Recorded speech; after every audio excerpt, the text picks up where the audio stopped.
I have a sweet at the end of the world. This video is purely for entertainment and does not infringe on copyrights or laws. The rights to the novel and image belong to the original author. We do not claim ownership. Don't like waiting and want to listen to this fanfic in full now? Subscribe to our Patreon, where you'll find the best fanfics. Chapter 901 Graphene Trading Center. What happened next?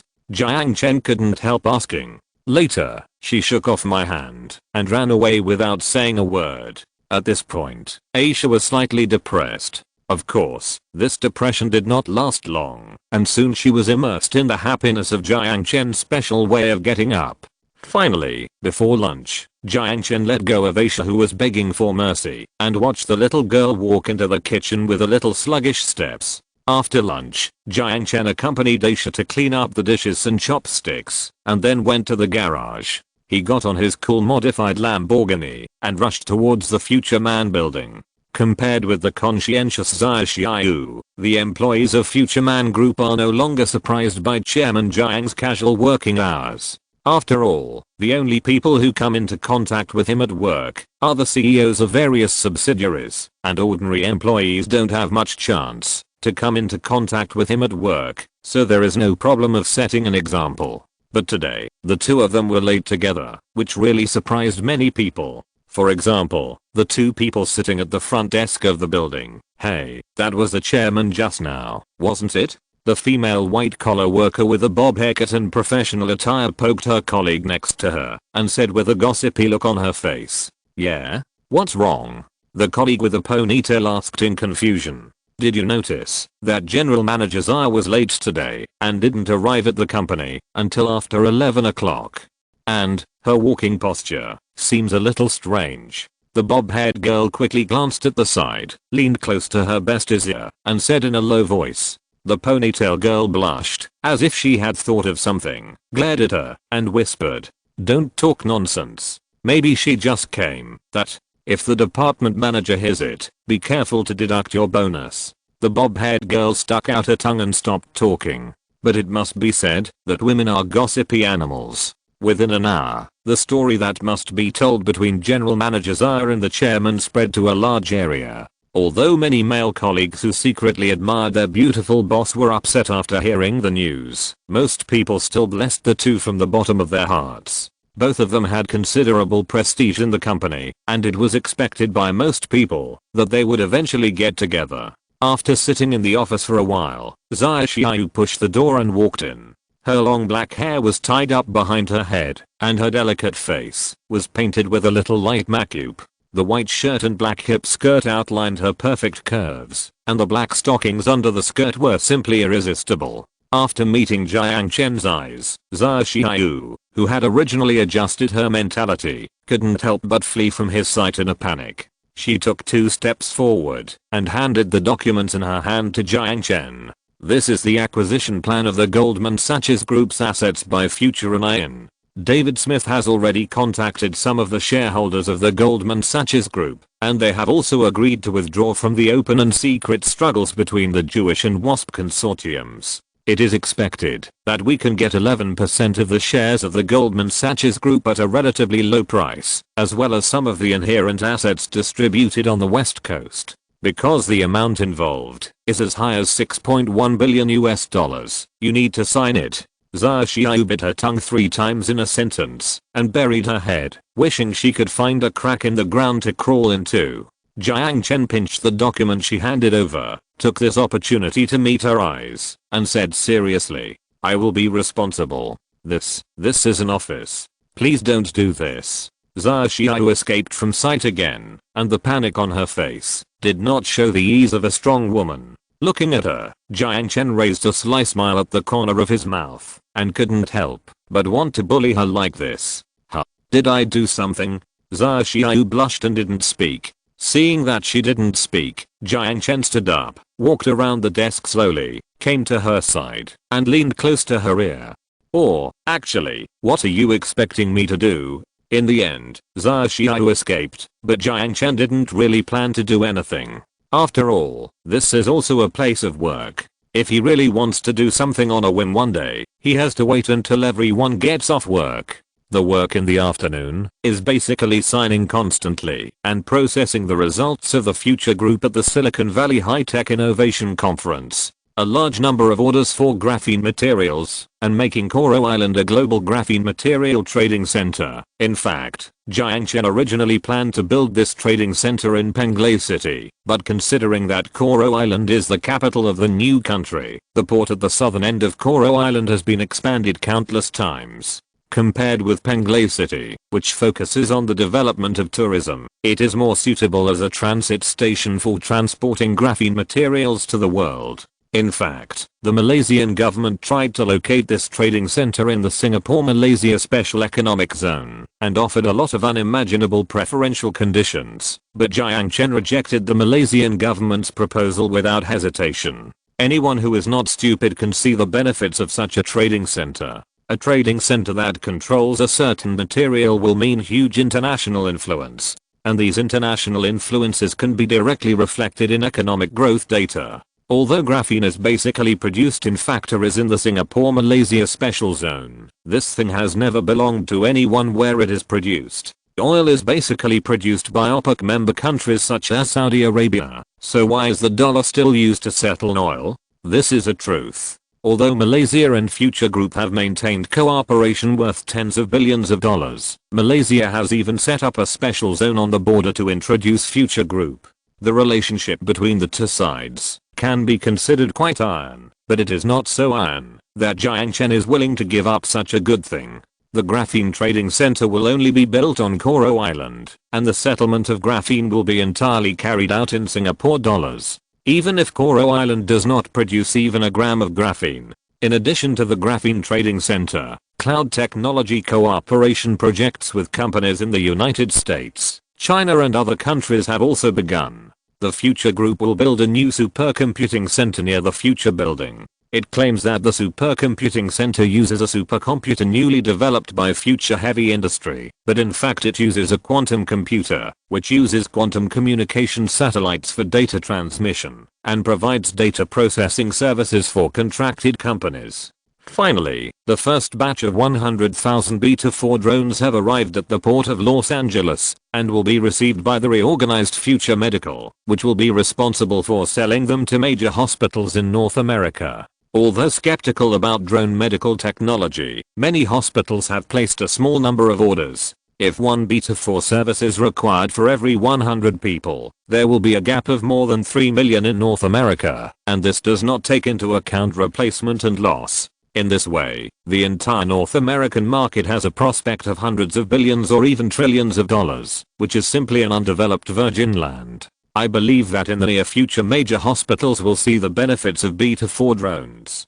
Even though North American doctors unions, nurses unions and other organizations have protested at this stage, these voices are nothing in the face of naked interests. Is it true that Watt's steam engine can no longer be sold because of the protests of textile workers? As for the unemployment rate in North America, the one who should be worried is the White House. It has nothing to do with Jiang Chen.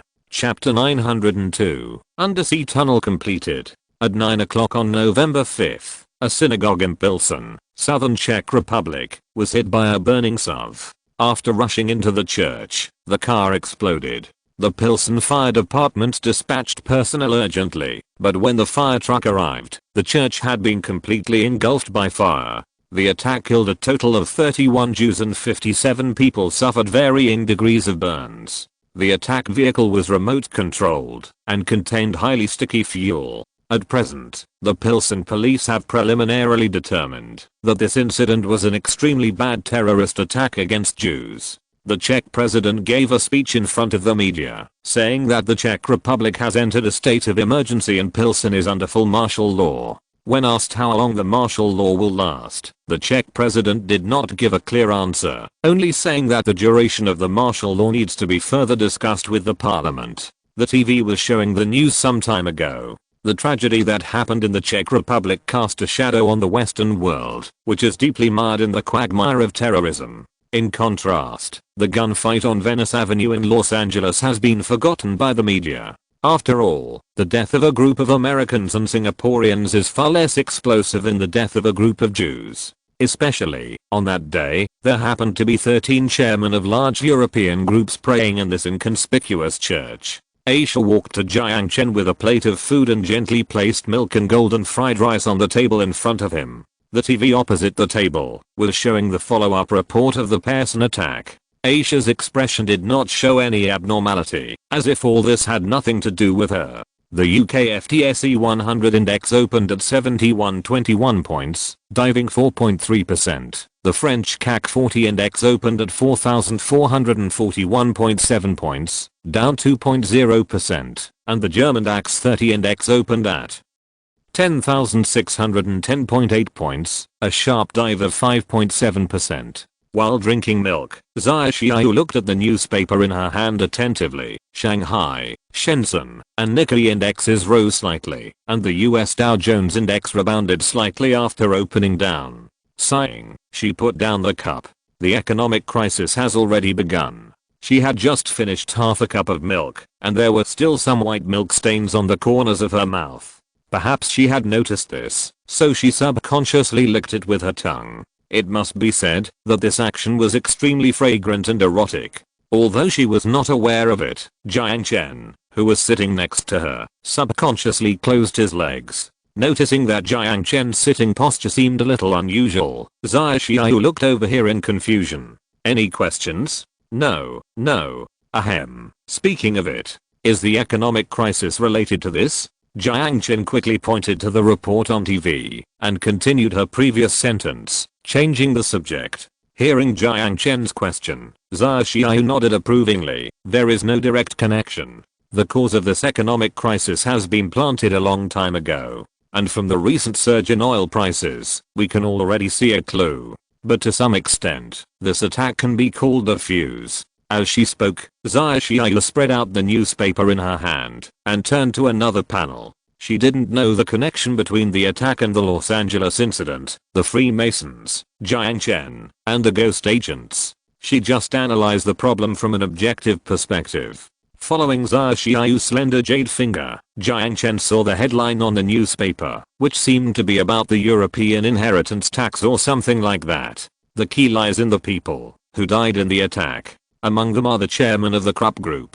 the director and CEO of the Luxembourg Albert Steel Industry Group, the executive director of Siemens, and even the second-in-line heir to Rothschild Bank. Except for the last one, these people are all powerful figures in the European capital world. At this point, Xiaoyu pushed her glasses, and a sharp look flashed in her beautiful eyes. The accidents of these people made the already stagnant European economy even worse, and even dragged down the North American economy. In contrast, the Asian market has exploded with long suppressed market potential. If you look at it from this perspective, it was a correct decision for us to withdraw from the European market at that time. Aren't you going to praise me? Jiang Chen joked. It was just an accident.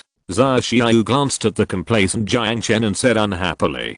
Jiang Chen smiled and shrugged, but did not deny it. After breaking up with the Freemasons, many people in the group opposed completely abandoning the European market and investing too much chips in Asia, but he was the only one who insisted on making this decision. Even now, this decision can definitely be called willful. If he was not the only one on the board of directors, this decision would never have been passed. But as far as the result is concerned, this decision has become a fortunate thing. Xiaoyu finished drinking milk and looked at the clock on the wall. It's almost time. Shall we go to the company together? I have a completion ceremony to attend in the afternoon, so I'm very free in the morning. Let's go out together later and take your car.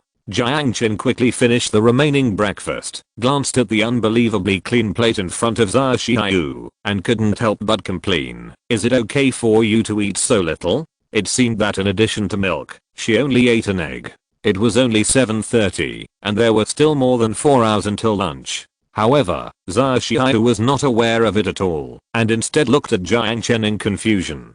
Too little? But I'm already full. In mid-November, the submarine highway connecting the 9 islands of Panu was finally completed. From then on, when going from Koro Island to Anger Island, there was no need to change ships or take a ferry that could carry cars. You could directly take the highway to any of the 9 main islands. The submarine pipeline made of graphene material is like a transparent crystal corridor.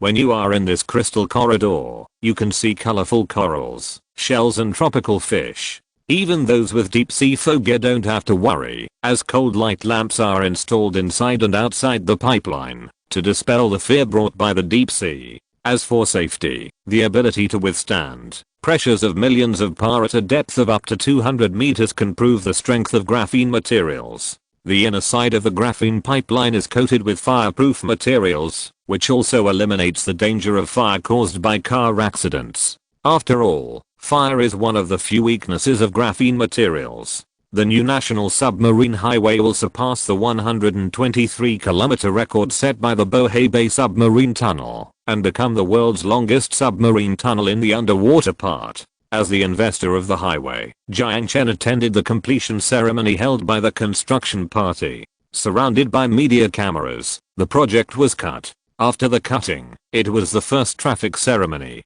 Invited to participate were not only the construction party and the person in charge of the project related to Future Group, but also the president of Singapore, government officials, celebrities from all walks of life, and even guests from foreign countries. There were more than 70 guests participating in the first opening ceremony, riding in a fleet of more than 30 luxury cars. Followed by the media, Jiang Chen led this special fleet to complete the hundreds of kilometers of submarine highway. The scene was extremely exciting. If you want to say who is the most proud of this first opening ceremony, it must be Lucas and other new energy vehicle companies. As the sponsor of the ceremony, all vehicles are provided by Lucas and other automobile companies that have a cooperative relationship with future heavy industry. Rather than saying that this is just a first opening ceremony, it is better to say that this is a large-scale promotion event tailored for pure electric vehicles. Singapore's automobile market has been sluggish, which has nothing to do with per capita income. The main reason is transportation. If a car can only run in one city, there is really no need for a middle-class family to buy a car. But it will be different after the submarine highway is built. It is foreseeable that in the coming period of time, Singapore's automobile market will usher in explosive growth. The focus of Future Group's promotion is new energy vehicles that use electricity. Thousands of wireless charging piles distributed throughout Singapore cover an area that even exceeds that of gas stations. If you're listening to this novel on a channel other than Fanfic World, it means they downloaded and uploaded it without effort. We cordially invite you to visit our channel, Mundo Fanfic Novelos. There you'll find the original version of this story and you can explore many other novels of various genres. We're waiting for you to immerse yourself in a world of incredible novels. Chapter 903: A Miracle in Medical History. As Xiao expected, the economic crisis arrived as expected, sweeping the world from the Mediterranean at lightning speed. Even though OPEC member countries have announced production increases, they are still helpless against the overall upward oil prices. You know, production capacity is only one factor that restricts prices, not all of them. The Turkish civil war cut off the southern corridor of European energy, and the Ukrainian issue and sanctions against Russia completely blocked the natural gas pipeline from the east to Europe. The extreme forces such as IS, which grew wildly like weeds, also caused the Middle East's oil production capacity expectations to fall to the bottom. The attack on the Pilsen synagogue was just a fuse. The turbulence in the stock prices of the industries under the 13 consortiums directly detonated the crisis that had been accumulating for a long time. The global economy once again ushered in a disaster that was no less than that in 2008. The New York Stock Exchange Dow Jones Index failed to pass the mark, and the dealer on Wall Street rang the bell for reshuffle. The first to fall was India. Due to geological conditions, India is a severely oil-poor country with very little natural gas reserves. As an emerging economy embarking on the road of heavy industry, the level of oil prices directly restricts the lifeline of this country. As oil prices rise, India's crude oil import bill continues to rise, and the crisis is further exacerbated. Production and transportation costs have risen sharply, exports have fallen, and investors have withdrawn. Following closely is the sharp increase in the Indian government's fiscal deficit, which eventually triggered a foreign payment crisis. Countless companies have closed down, unemployment rates in various countries have increased by more than a little, and the consumer index has fallen to a historic low. Affected by the aftermath, Future Group's global business has also suffered considerable losses, and these losses are directly reflected in the November financial report. However, compared with other companies, Future Group, which focuses on cutting-edge fields, has been relatively less affected. Because the planting area of oil crops continues to expand, Future Group's factories, at least, do not have to worry about high oil prices. As for other commodities whose prices are driven up by crude oil, Future Group can also rely on Mindanao, the Philippines and Madagascar, 3 raw material suppliers, to relieve some of the pressure. The global economic situation was in a slump, and Jiang Chen gradually shifted the focus of his investment to space outside the Earth. The real enemy was more than 10 light years away, and the Freemasons were indeed a big trouble, but in comparison, he had more important things to plan ahead of time. The space elevator was basically completed, and some plans that could not be carried out before could be gradually started. But before that, Jiang Chen had one more thing to do. The Central Hospital of Koro Island, which was built by the Future Group, brought together the most cutting-edge technology of future biology. Many difficult and complicated diseases that modern medicine could not solve for the time being can be treated to a certain extent here, or even completely eradicated. The entrance of the hospital was blocked by reporters and broadcast vehicles. People looked at the entrance with expectant eyes, just like devout believers, as if waiting for a miracle to happen. At this moment, in the special treatment room of the hospital, there stood a culture cabin wrapped in pipes. On the surface of the culture cabin, there was a screen about the size of a palm, and in the center of the screen, a number similar to a countdown was jumping. When the number returned to 0, the medical staff in the room rushed forward, emptied the culture medium in the culture chamber, opened the culture chamber, removed the patient's respirator and various functional tubes, and finally lifted him onto the mobile bed and sent him to the rehabilitation room. There was a commotion downstairs. If it weren't for the security guard's obstruction, the impatient reporters might have rushed upstairs. Who on earth could receive this honor? That's right, the one lying on the bed at this moment was none other than the famous physicist and Al's patient, Hawking. Before being sent to the rehabilitation room, he had already opened his eyes and saw Jiang Chen at the door of the rehabilitation room. He used his vocal cords to speak the first words in decades. "Where's my wheelchair?"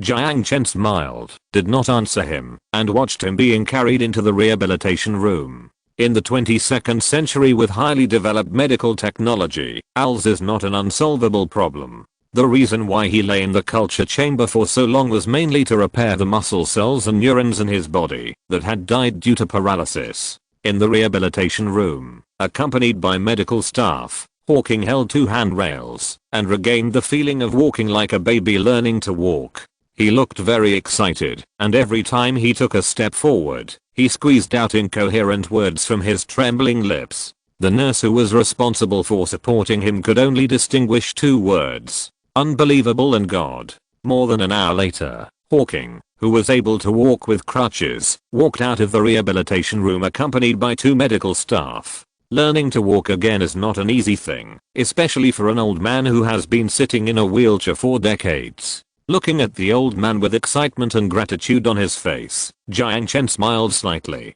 "How does it feel?" "Kick me, I need to confirm whether I'm dreaming," Hawking replied reluctantly in unstandard English. "Haha, you should ask your son and daughter to handle this matter. It's really surprising. I originally planned to prepare a keyboard and a loudspeaker for you, but I didn't expect that in less than 2 hours you've already learned how to speak," Jiang Chen teased. "Where are they? I want to see them now." "They are downstairs." Jiang Chen pointed to the direction of the stairs. "But before you go downstairs, you'd better be prepared, because there are reporters surrounding it." Hearing the second half of the sentence, Hawking, who was eager to walk towards the stairs, stopped and turned to look at Jiang Chen with difficulty. "Can you drive them all away?" Jiang Chen shook his head. "We agreed that, if I cure you, the first thing you need to do for me is to accept an interview with reporters. I'm a patient now, I need to rest," Hawking said unwillingly. "But people are eager to know the truth, and I have no right to stop them." Jiang Chen spread his hands and said innocently, Think about it, we cured a patient with advanced ALS, which is a miracle that can be recorded in medical history. Those doctors who are busy with your health must also be looking forward to your appearance in front of the media. Don't you plan to do something for them? Perhaps it was the last sentence that touched the stubborn old man. After going downstairs, Hawking accepted an interview with the media. Thanks to Jiang Chen, future human biology, and the nursing staff of the Koro Central Hospital, I feel very good now. There are many things I want to do now, and the most important thing is to hug my wife, my son, and my daughter. I owe them this hug for too long. In addition, I also want to see my wheelchair, which I will give to the Queen of England soon. I'm sorry that I have lost my British citizenship, but the Panu Islands were once part of the Commonwealth in history, and I'm lucky that I don't have to betray my oath. Hawking spoke slowly, but no reporter showed impatience. Everyone could feel the true feelings in his words and the excitement of defeating the disease. His wife and children squeezed through the crowd and hugged the old man. The reporter of the Times wiped the corner of his eyes and left this warm picture in the photo and on the cover of the Times the next day. At the same time, the reputation of future human biology and future human medicine also spread to the world with the news of Hawking's recovery. The Beta 4 drone, which was originally unsellable due to the economic crisis, was also absorbed by the North American market at an incredible speed. The original rumor that Future Group had no chance of curing Hawking was also refuted. Chapter 904 Asteroid Mining Plan. Although Hawking has lost his British citizenship, the Queen and the Prime Minister of England still sent him a letter of blessing, and also sent a letter of thanks to Jiang Chen. Although relations with Europe are gradually deteriorating, Future Group has unexpectedly gained the friendship of Britain. Perhaps it is because of historical factors, or perhaps the Rothschild family's control over their homeland in the UK is not as strong as it was in the past, or perhaps it is just because of an old man who is well known in the scientific community. Jiang Chen did not charge Hawking for the operation, but in return, he asked him to join the University of Koro as a professor of physics. Although under Jiang Chen's financial offensive, Koro University has recruited a large number of excellent teachers from all over the world, except for Afil Reif, the 17th president of the Massachusetts Institute of Technology. There are really no top professors here who are face-saving enough to be posted on the recruitment advertisement.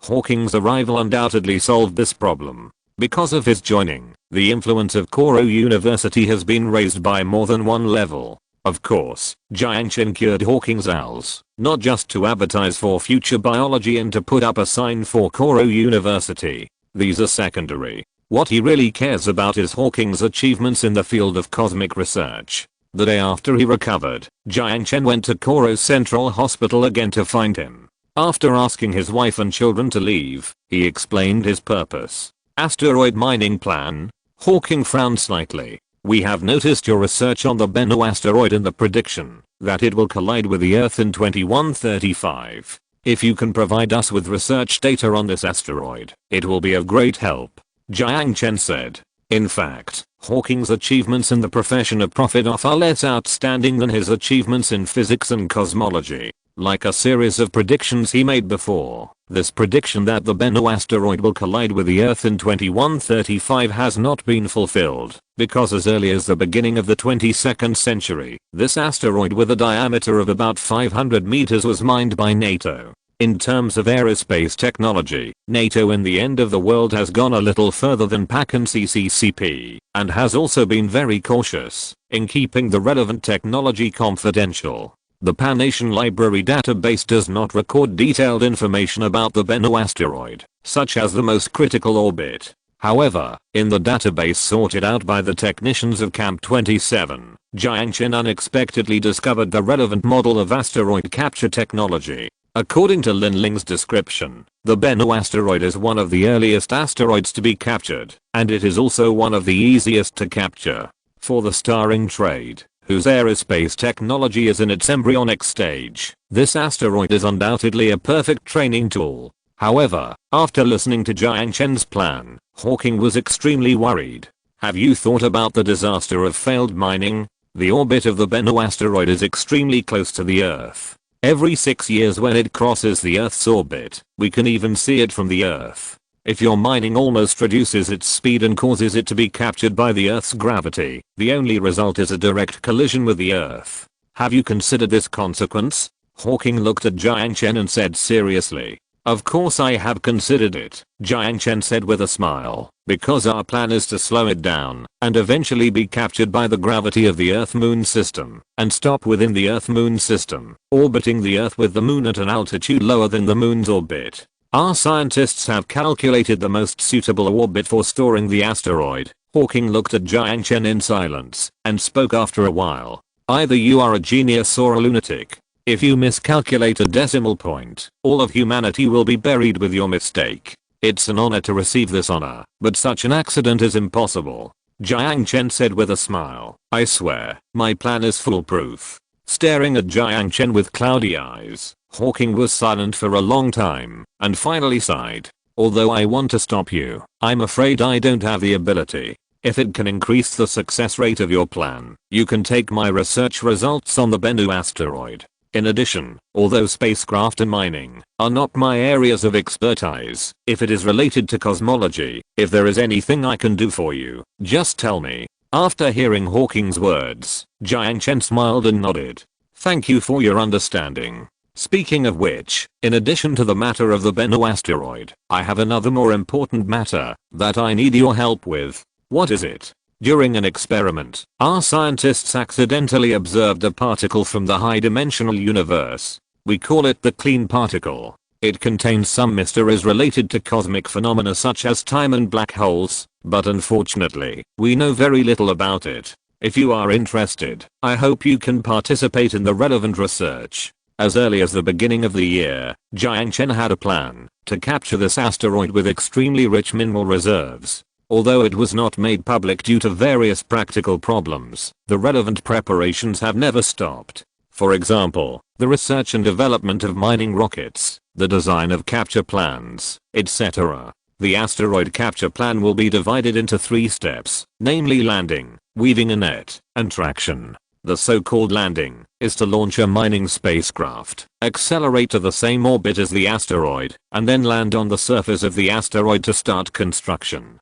And weaving a net is to weave a net that is tough enough to wrap the outer shell of the asteroid with a diameter of about 500 meters. The preferred material is naturally graphene. Whether it is toughness or strength, this material is very suitable for weaving this giant net. The last step is traction, which is also the most difficult and critical link, and involves quite complex mathematical problems. In addition, according to the estimation of the Space Launch Center, to complete the artificial orbit change of the asteroid, slow it down, and capture it into a safe orbit by the Earth-Moon system, at least 8 RM-320 rocket engines are needed to be deployed at the end of the trawl, and the orbit change trajectory of the asteroid is controlled by the ignition and shutdown sequence and speed.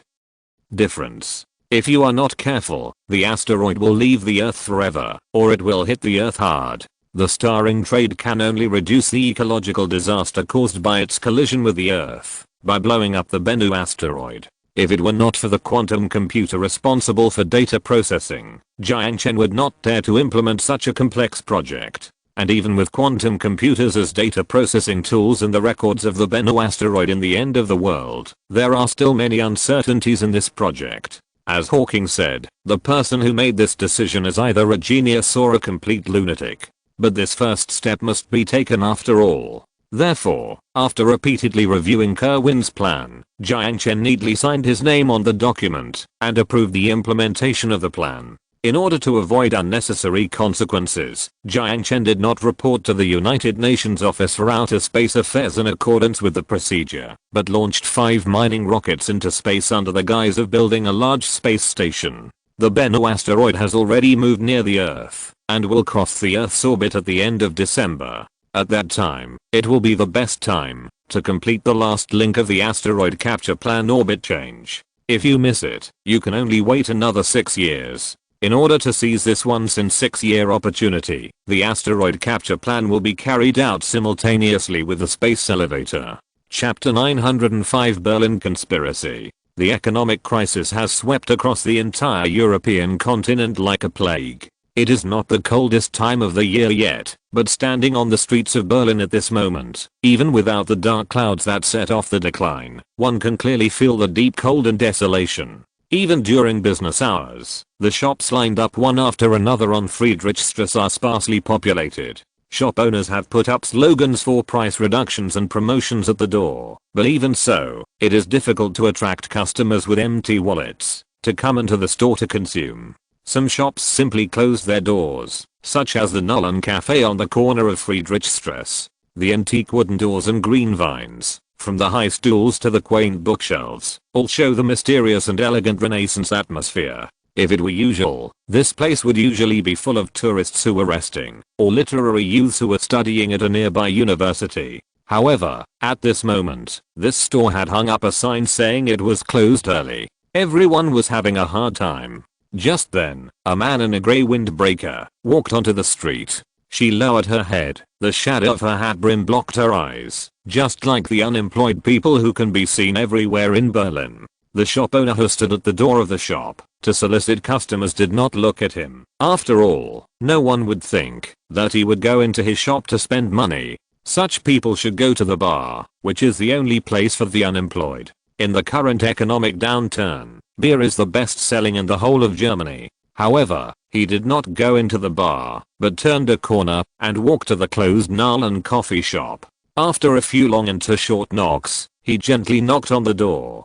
"Closed today." The impatient voice of the shop owner came from behind the wooden door. "I come from the night." The female voice under the brim of the hat was steady and a little hoarse. The voice was very nice. If you only listen to the voice, she should be a beauty. Nightingale? No, it's a ghost. All the codes matched. The sound of unlocking came from behind the door. After a while, the wooden door of the coffee shop opened, and behind the door was a middle-aged shop owner who had begun to go bald. With the owner bowing to greet her, the woman in the windbreaker walked into the coffee shop, took off her hat, and hung it on the hanger on the wall. Her name is Monica Geller, but she hasn't used this name for a while, since she became a ghost. After becoming an overseas agent, they all use code names instead of their names, and her code name, Guinevere, comes from a myth. "Do you need me to turn on the air conditioner?" asked the owner of the coffee shop.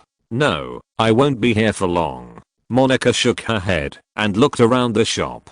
"The decoration here is nice. How much did you spend?" "About a few €100,000. Anyway, it's not expensive," the owner said with a smile. Monica nodded, without stopping on this question, and walked to the deepest part of the coffee shop. In the last row, there sat a middle-aged man with a Slavic face. When he noticed Monica, the middle-aged man stood up and bowed very gentlemanly, inviting her to take a seat. "This is the base of the KGB. This is the first time the two sides have cooperated on the issue of Germany. Nice to meet you, Miss Guinevere. Would you like me to order a cup of coffee?" The middle-aged man said very gentlemanly. "No, Mr. Sphinx, I won't stay here for too long. Can we get straight to the point?" Monica shook her head and sat opposite him. "Of course." Putting down the coffee cup, the man called Sphinx put away his playful smile and replaced it with a serious expression. "We have already contacted the Germans who want to change the status quo. What did they say?" Monica tapped the table lightly with her fingers, as if she was lost in thought. "The new Alternative Party has more than half of the members in the German Bundestag, most of whom have been threatened or bribed by the Jewish Consortium. It is difficult to end the Jewish Consortium's behind-the-scenes rule of Germany through peaceful means. We must consider other ways. For example, armed uprising." Monica's mouth curled up. Planning a rebellion seems to be the area that the ghost agent is best at. However, Sphinx did not give a direct answer, but nodded solemnly. "This is the last option. Just tell me, what do you need us to do?"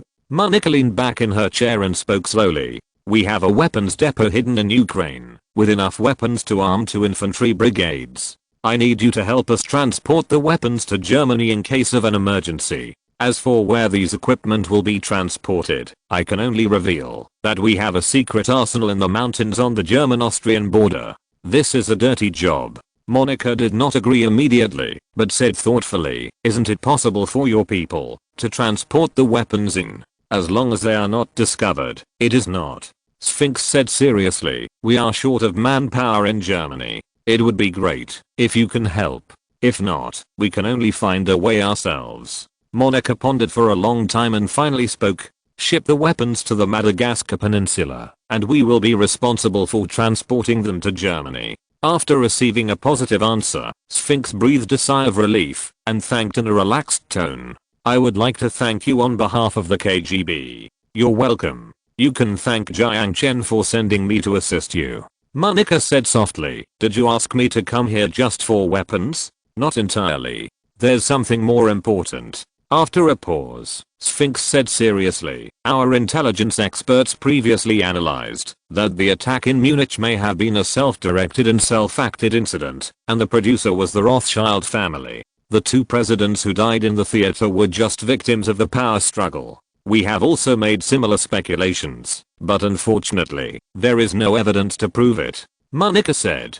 Fortunately, we have collected some clues. Sphinx took out a small piece of paper from his pocket, gently placed it on the table, and then pushed it in front of Monica. There is an address and a photo on it. I heard that you are good at torture. This big fish is handed over to you. It seems that you are well informed. Monica put away the note and stood up from her seat. You can look forward to our good news. In addition, have we got rid of the person you are looking for? Is there any clue? Already found. Sphinx rolled up his sleeves and looked at his watch. If I calculated the time difference correctly, he should be at the Koro Island airport now.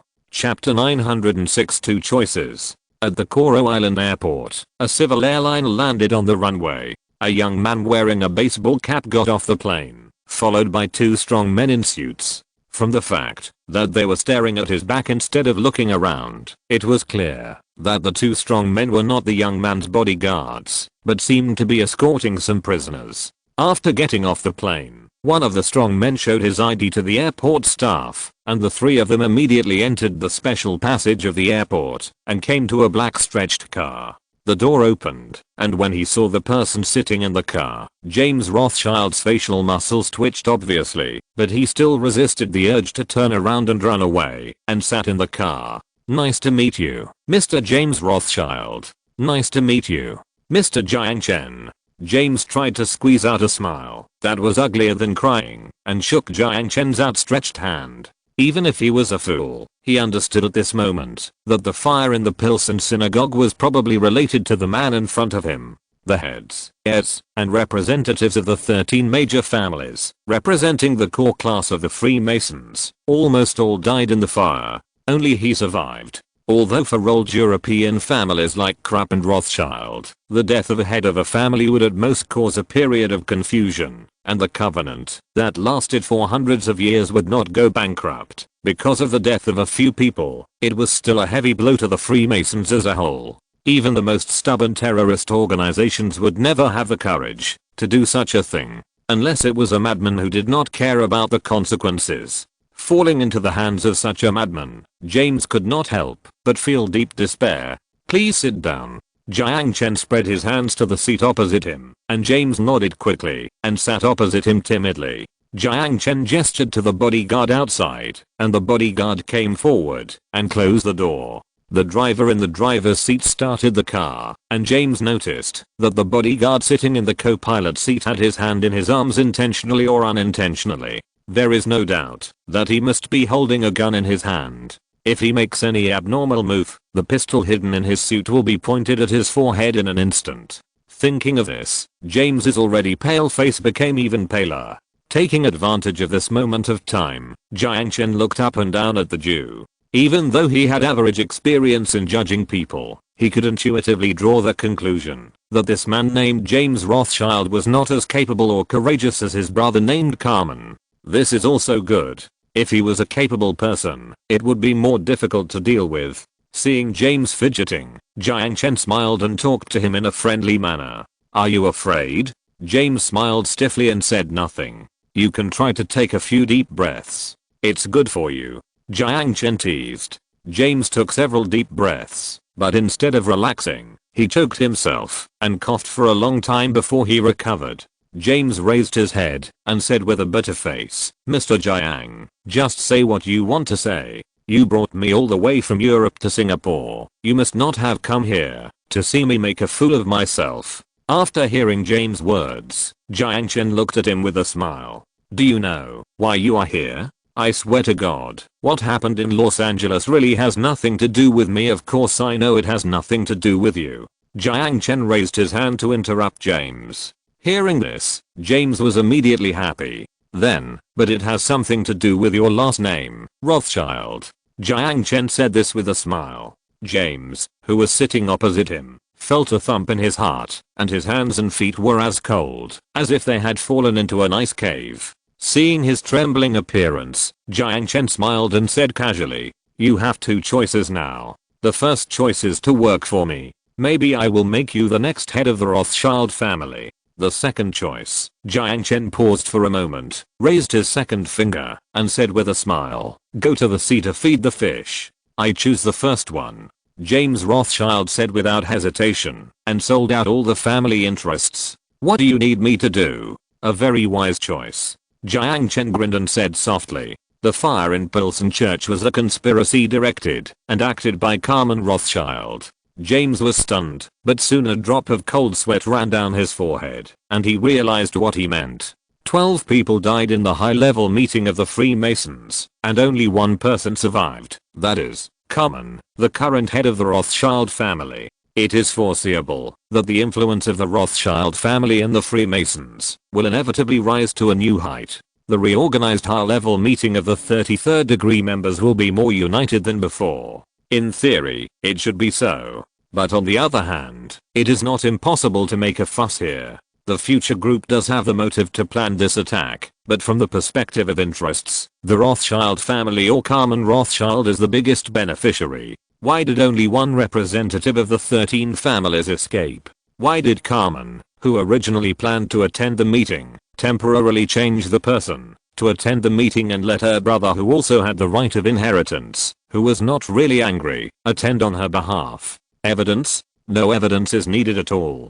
Jiang Chen is not a judge, and he has no intention of convicting the Rothschild family. Suspicion does not need evidence. As long as it exists, it can cause rifts. And this is enough. Read it after me. Jiang Chen looked at James and said with a smile. The fire in the Pilsen Church was a conspiracy directed and acted by Carmen Rothschild. James said with a stiff face. Very good. Seeing James so sensible, Jiang Chen nodded with relief. I will send you back to Europe. If a reporter asks about this, you know how to answer. Hearing Jiang Chen's words, James said in horror, "No, you can't do this. My brother, Carmen, will definitely kill me. It's not like you are going back to Germany. You will go to Moscow and accept the protection of the Russian government in the form of asylum and accept media interviews there. We will provide you with materials, and you only need to be responsible for framing." Looking at his frightened appearance, Jiang Chen smiled and comforted. "Relax, I will send someone to protect you in secret." After a while, the car stopped. The bodyguard waiting on the side of the road opened the car door and respectfully stepped aside. "Where is this?" After getting off the car, James looked up at the tall building next to him and asked in confusion, "Koro Central Hospital? Why did you bring me to a place like this?" Jiang Chen smiled brightly, but in James' eyes, he looked like a devil. "To make sure you are obedient enough, I will have someone arrange a minor operation for you. Don't worry, it will be good for you." Chapter 907 Frame Up. Mr. James Rothschild, is what you said true? When James told the truth in the interview, the whole audience was shocked. Originally, James, who was believed to have died in the fire, reappeared in front of the public, which was shocking enough. However, compared with what he said next, the shock brought by the resurrection of the dead was not worth mentioning. Yes, what I said is true, truer than the 24K pure gold ring on my finger. I reiterate again, the fire in Pilsen was by no means a terrorist attack, but a despicable and shameless murder. Standing in front of the reporter's camera, James Rothschild waved his fist indignantly and denounced the conspiracy. As for the murderer, there is no doubt that it is Carmen Rothschild, my brother. Mr. Rothschild, do you have any evidence? A reporter brought the microphone closer and spoke quickly. If your accusation is proven, this will become the most appalling scandal of this century. We need to know more details. Details? Need details?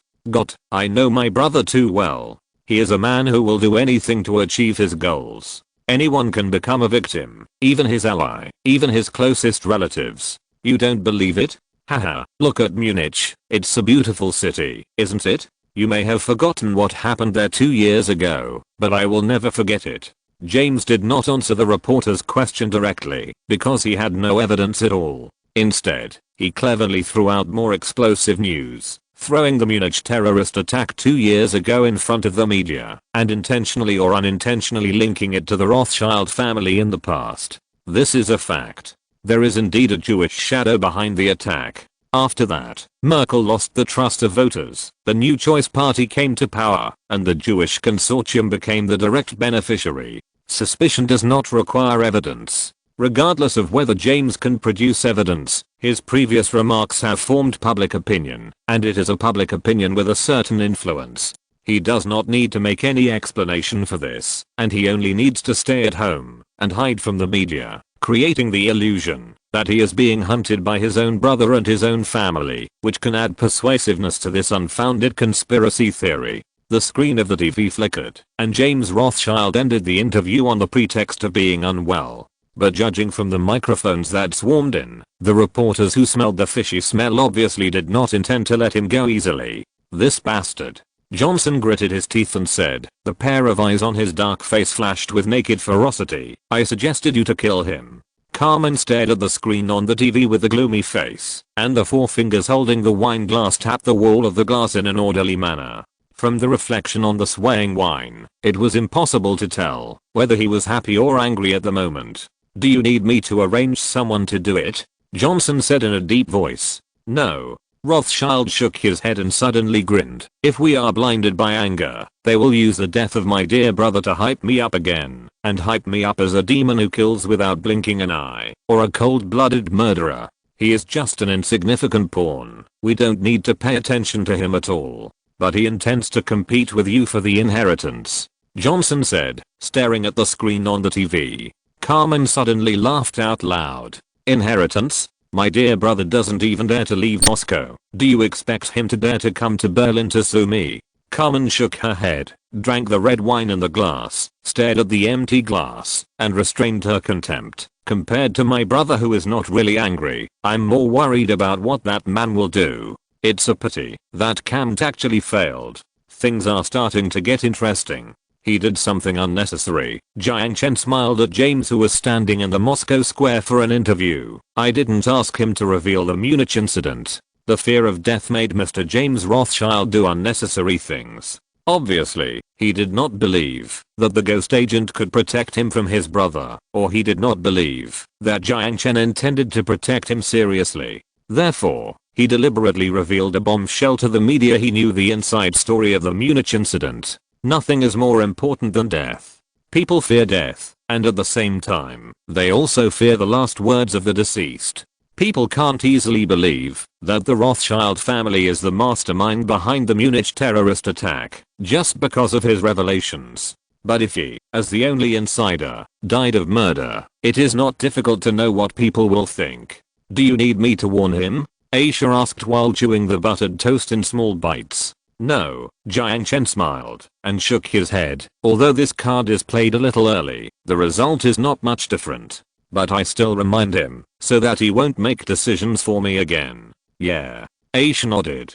After taking Mr. James to complete the slave chip implantation surgery, Jiang Chen sent him on a flight to Moscow. And this Mr. James was also quite sensible. After getting off the plane at Moscow International Airport, he immediately stood in front of the media and fulfilled his promise. Are you watching the news? Zha Xiao walked out of the kitchen with a plate and sat down next to Jiang Chen elegantly. Since the two of them established a relationship, the nightlife in the villa has become shameless. After experiencing the rain and dew for the first time, Zha Xiao has been more open in front of Jiang Chen than before, and her attitude towards Aisha has also been much better. The only thing that Jiang Chen regrets is that she is not shy after all, and she is unwilling to sleep with 3 people together.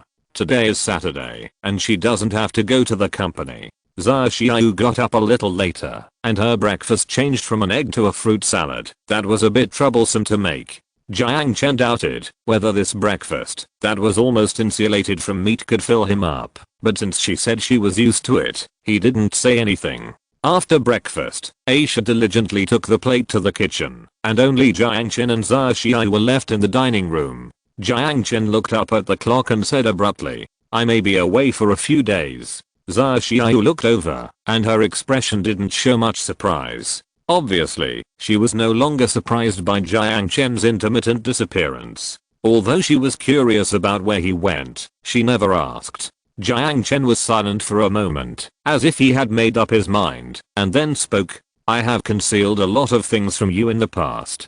Since the Future Man 1.0 software, I have been vague about the origins of these things. I don't plan to hide it from you forever. I have always said that when the time is right, I will confess to you. When I come back this time, I will tell you everything." Chapter 908, Getting Off the Ice. "When I come back this time, I will tell you everything." Jiang Chen's voice was blocked, and he slightly widened his eyes. Her slightly awkward lips pressed against his lips. After a long time, their lips parted. Having also made a certain determination, Zha Xiao bit her teeth and whispered softly, "No matter what you tell me, even if you are an alien, I will stand by you." Looking at Zha Xiao's serious look, feeling the warm breath close to him, Jiang Chen was stunned for a moment, and suddenly burst out laughing.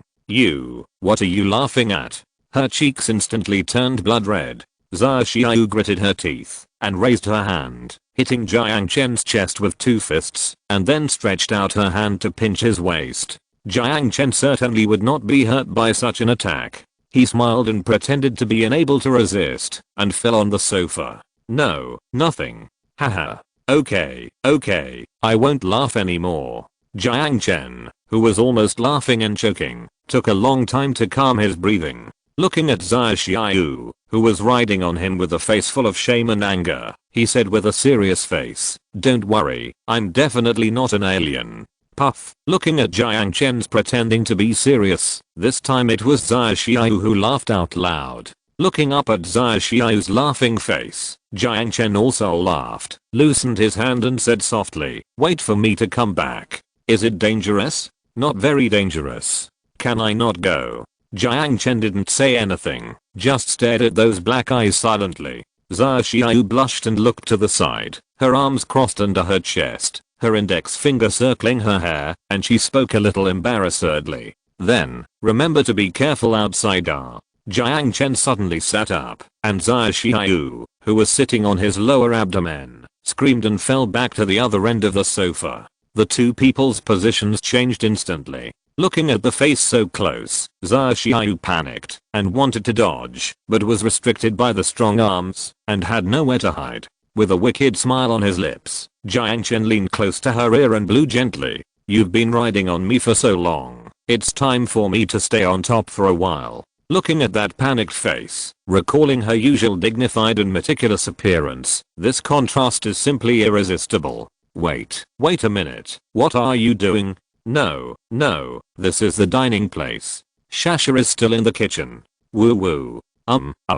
The end of the world. Hands hung. The wind is like an axe saw, the snow is like a blade, and the white torrent falls from the sky, tearing every inch of life exposed on the surface. The survivors set up a sturdy warm tent by the Han River, and curled up in their blankets. The patrol drovers now plow to shovel the snow out of the camp, holding rifles and checking every corner where aliens might be hiding. Next to them was the Han River, which had been completely frozen. In order to get water from the Han River, the survivors had to use a drill to drill a hole nearly 1 meter thick in the ice. The living conditions in the northwest area were so bad and the supplies were so scarce that it was unimaginable. Even though the United District had prepared quite a lot of supplies for the migration, this migration looked like a death march. Every day, people were frozen to death, bitten to death by aliens, and died of illness due to lack of medicine. All because of the lingering radioactive dust. At this moment, in the barracks of the Commander-in-Chief of the United District, located in the center of the survivors' settlement, the electric heater was emitting fascinating heat.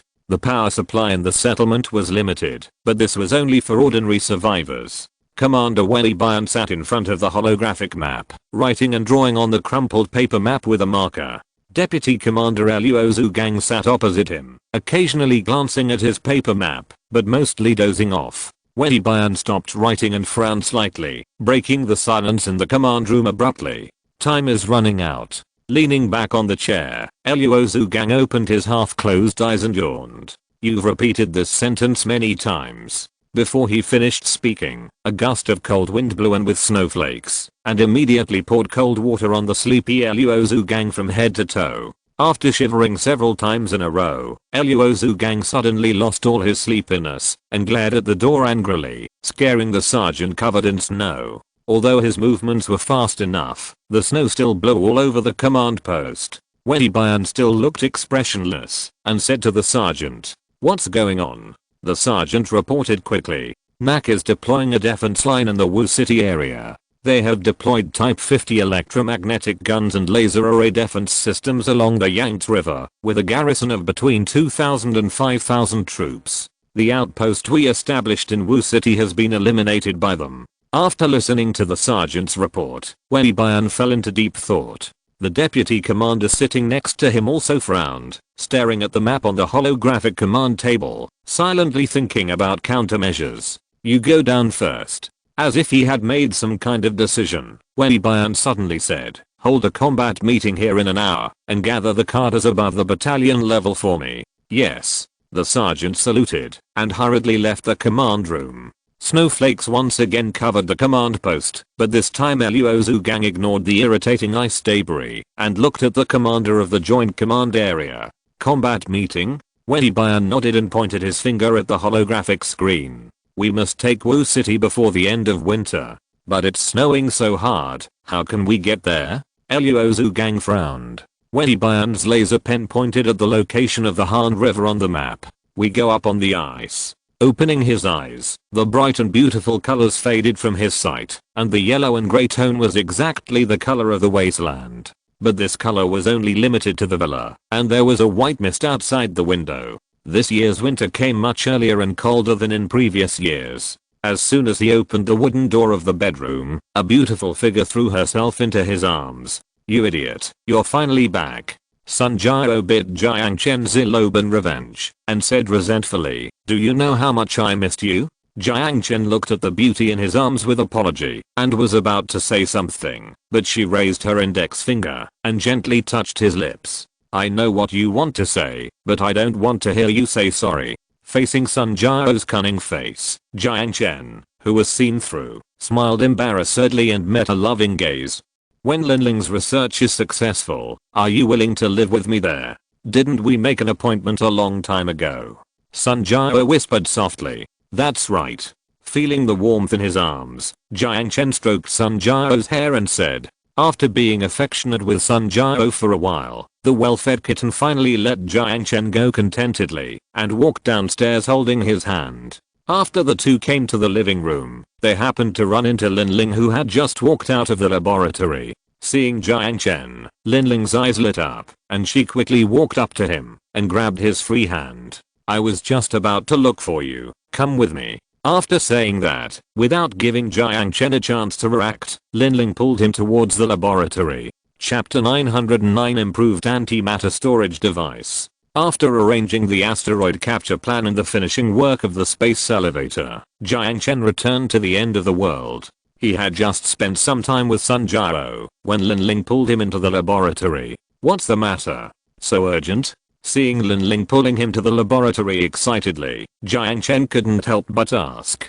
"Don't worry about it, just follow me." Closing the door casually, Linling let go of Jiang Chen's hand, took 2 steps forward to a machine, and with a whoosh, she removed the dust cover on it. "Clang clang, guess what this is?" Linling proudly showed Jiang Chen the machine that was about a person's height.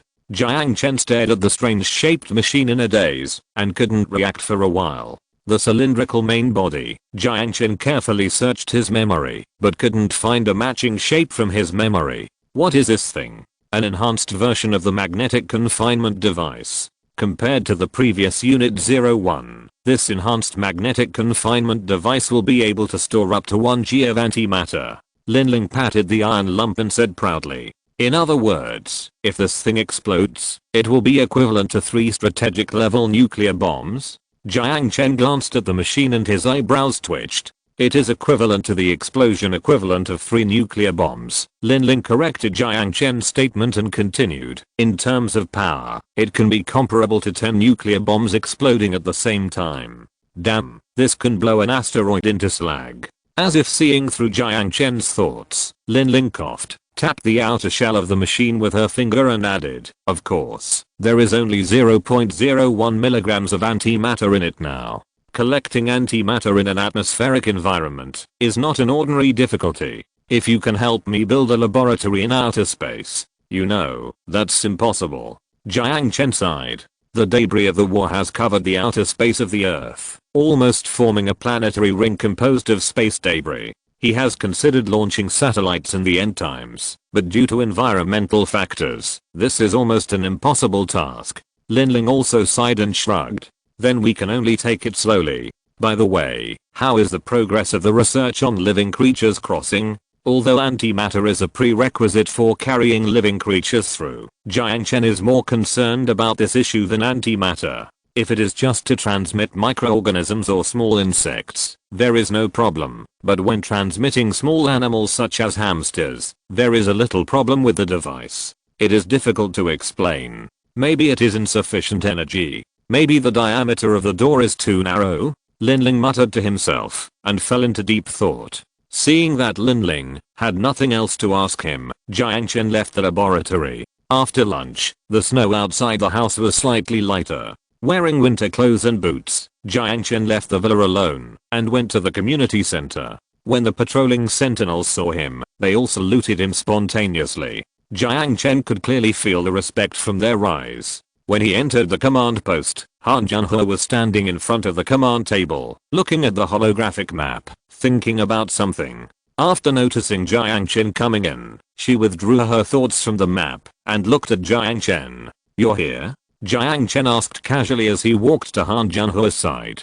"What's new?" Han Junhe pointed the laser pen in his hand at the location of Wu City on the holographic map and said in a deep voice, "Our pilots discovered that their armed forces were abnormally mobilized when they were conducting reconnaissance in the Northern Union Command area. The vanguard is expected to reach 2,000 people, and the follow-up troops may be more than 10,000 people, equipped with a large number of pre-war equipment. Although it is difficult to understand, they seem to plan to take Wu City in the winter. Although even the Aurora 20 is at an extreme disadvantage when facing pre-war air defense weapons, it is still possible to maintain a certain safe distance for reconnaissance. If it were just pre-war rifles and individual armor, it wouldn't be a big deal. The T-series power armor that was further developed after the war might not be weaker than the P-series before the war. It's just that tanks like the Prowler are a bit of a headache. In order to destroy a Prowler of the Crimson Chamber of Commerce, Zhao Chenwu was forced to use the anti-ship Xian G-30 cruise missile. According to the description of Aurora 20, the Northern Union Command area has a large number of Prowlers. If the armored units of both sides encounter each other, it will be a tough battle. Looking at the red dots and arrows on the map, Jiang Chen fell into deep thought. "Junhe, you used to be the commander of the Pack Mechanized Brigade. Do you have any good suggestions for dealing with the Prowler tanks?" Han Junhe pinched his chin and spoke expressionlessly. The Prowler tank mainly relies on the superconducting armor of the Meissner effect, which can completely invalidate metal warheads, and can be called the nemesis of electromagnetic guns. But even with insulating warheads, it is difficult to penetrate the 140mm A-type steel armor. And EMP, laser, microwave, etc. are basically ineffective against tanks produced after 2200, so they can be ignored. In other words, there is no weakness at all? Jiang Chen smiled bitterly. Han Junhe shook his head. There is no weapon without weaknesses, even the strongest main battle tank of Pack.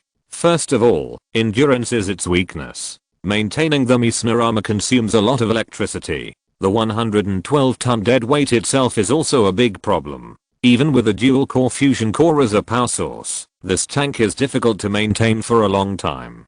Tactically, avoid direct contact with it as much as possible, and strategically cut off supplies. In addition, continuous attacks with incendiary bombs also have a certain effect on this tank.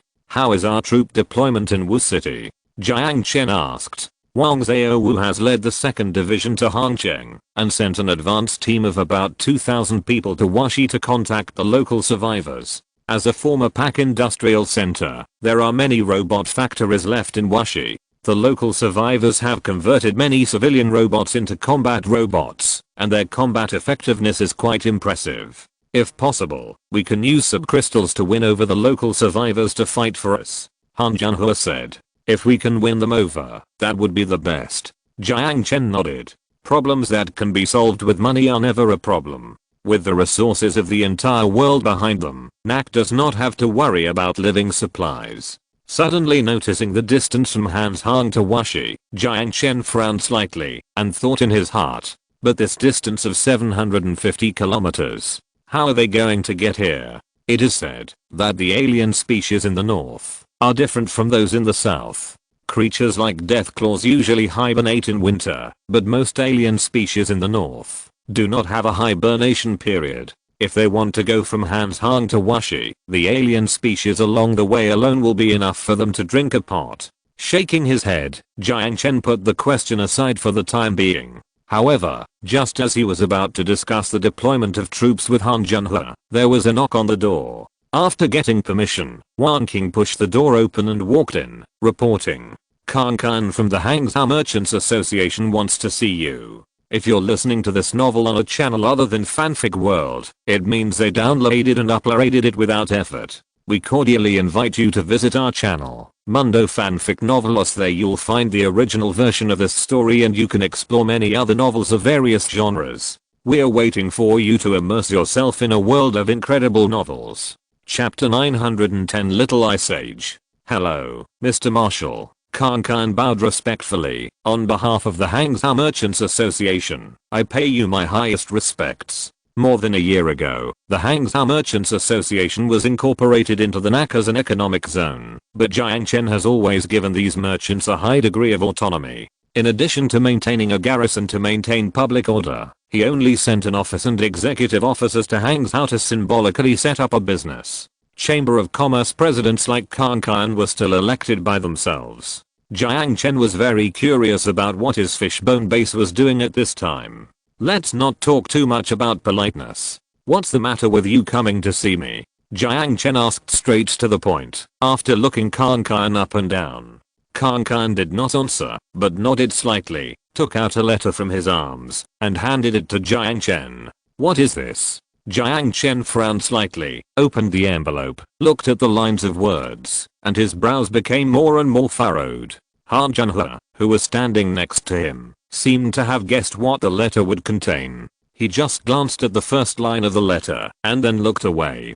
Dear President of the Hangzhou Merchants Association, on behalf of all the survivors in the Northern Union District, I would like to pay my highest respects to you. We have been trading for many years, and we have always maintained friendly cooperation both privately and officially. The force we possess is absolutely beyond the reach of bandits and thieves. The pseudo regime will surely be crushed under the wheels of our tanks. If you resist stubbornly, there is only one way to destruction. I hope you will think twice. Respectfully presented by Fang Yuanhong, the commander of the 1st Army of the Northern Union District. Although the wording was polite, it was still difficult to conceal the arrogance between the lines. In short, this was a letter of surrender. Definitely beyond the reach of bandits and thieves. Haha, it seems that we have really been underestimated. Jiang Chen smiled and shook his head. Although the industrial capacity of the 6th block is not as good as any industrial park before the war, if the wasteland is used as a comparison standard, it is probably impossible to find an industrial base with such high production capacity, even if you search the entire Earth. Although the Northern Union District has pre-war equipment, war is never just a matter of technology, but also a test of logistics capabilities. Even if one prowler can exchange for 10 Tiger seconds, so what? One less Tiger second for each prowler that explodes, but there are still many Tiger seconds lying on the assembly line of the military factory in Block 6. After folding the envelope back, Jiang Chen looked at Kan, who was looking at him with a smile. It seems that you have made a wise choice. Jiang Chen smiled. Kan bowed slightly. In my opinion, the change of regime is like the rotation of the sun and the moon, and there is no so-called orthodoxy. For us businessmen, whoever can bring us stability is the undisputed master of this land. In the eyes of these businessmen, compared with the NAC, which pursues the way of free trade, the talents of the Northern Union District are more like bandits. I will remember your words and your loyalty. Jiang Chen casually put the letter aside, looked at Kan and continued. So, are you here just to deliver this letter? Or is there anything else you want to discuss with me? There is indeed one more thing. Kan nodded, and then said, I wonder if the marshal has noticed that this year's winter is coming a month earlier than in previous years. Thinking about it carefully, it is indeed true. Jiang Chen vaguely remembered that when it was still October, Wanghai City welcomed the first light snow. Because a lot of things happened afterwards, he didn't take this detail to heart. Now thinking about it carefully, it is indeed a bit abnormal. Some time ago, a businessman in our Chamber of Commerce who runs a business of medicines and mutant cow fur returned from Shangjing and brought news from further north. The entire area north of Heilong province belonging to the CCCP has almost become an uninhabited area due to the extreme cold. According to the analysis of climate data observed by the Shangjing City Meteorological Station, in the next 5 to 10 years, the Earth may usher in a small ice age caused by nuclear winter. Small ice age. Jiang Chen frowned slightly. He vaguely remembered that in history, the Little Ice Age began in the 13th century and reached its peak in the 17th century. At its peak, there were starving people all over Northern Europe, and even half of the population of Norway and Sweden died in the famine. On the other side of the earth, the Ming Dynasty, part of the reason for the decline of national power, can even be attributed to this Little Ice Age. Marshal, do you remember the first few years after the nuclear war? Kan asked. I don't remember. I was in the shelter at that time. Jiang Chen shook his head and answered with his usual rhetoric. No wonder. Kan sighed and explained to Jiang Chen. After the end of the nuclear war, in the first 5 to 6 years, even in the hottest south, there was no concept of summer. The earth was covered with ice and snow all year round, shrouded in the haze of nuclear winter. It was not until the 7th year after the end of the nuclear war that the situation improved. We originally thought that the nuclear winter had passed, but now it seems that it was just our wishful thinking. At this point, Kan paused for a moment and continued. The survivors' settlements north of Wanghai City are desperately purchasing and storing food. The situation is still okay within Wanghai City, but outside of Wanghai City, the price of nutritional compounds has doubled. Apart from that, all commodities are depreciating, except for the subcrystals themselves, which are hard currency. Is anyone hoarding nutritional compounds and subcrystals? Do these things have any special uses? Jiang Chen asked. All the survivors are hoarding these two things. Kan said seriously. The reason is obvious. They are preparing for winter. No one knows how long this cold winter will last. 10 years. 20 years. Even a century. As long as the radioactive dust cannot dissipate, the climate on the surface will only become more severe. Under natural selection and elimination, the alien species will evolve towards cold resistance, strength, and barbarity, but the weak humans will only be eliminated by nature in this small ice age without the help of tools. If this winter will continue. Jiang Chen looked out the window, and a strong sense of uneasiness rose in his heart. This inexplicable uneasiness was even stronger than when he heard about the invasion of the Union District. If the winter will continue, Nax's plantation will be the first to suffer. Without the input of raw materials such as mutant fruit and camu resin, the industry in the 6th district will undoubtedly suffer losses. Greenhouse planting? It is possible, but the most critical energy source cannot be solved. Most of the subcrystals in the 6th block come from the alien ranch, and the feed for the alien ranch comes from the mutant fruits produced by the plantation. The energy source of these subcrystals is ultimately solar energy. If the two energy sources of solar energy and subcrystals are lost, the electricity supply in the entire NAC area will become a problem. Wait, if the migration of the United District is due to climate problems, why didn't they migrate to a more southern area, but chose Wanghai City on the east coast? Instead of places like Fuzhou or Yizhai Island? At this time, Jiang Chen suddenly recalled the declaration of war that was misinterpreted by the Crimson Chamber of Commerce during the last civil war. If it is not the remains of the rod of God that makes the Northern United District obsessed, then what exactly is the treasure they are talking about? Just as Jiang Chen was lost in thought, Kan spoke again. We have a proposal here, and I hope the Marshal can consider it carefully. Chapter 911 First Contact. The cold wind raged in the street, ravaging the decaying walls and broken windows. The snow that fell like a natural disaster was like a thick fog that existed in reality, covering the entire city in a depressing gray. This is Wu City. In previous years, it would never be this cold at this time, but this year is a little special. There were only a few zombies left on the street, standing like ice sculptures, because their muscles and corpse oil were frozen. It is really unimaginable that they have been frozen into this state, but they can still hunt living people vigorously in the spring. Faced with such zombies, generally no one would pay attention. The X1 bacteria on the back of the neck cannot accumulate energy through photosynthesis. Even if the skulls of these zombies are cut open, not even a single subcrystal can be obtained.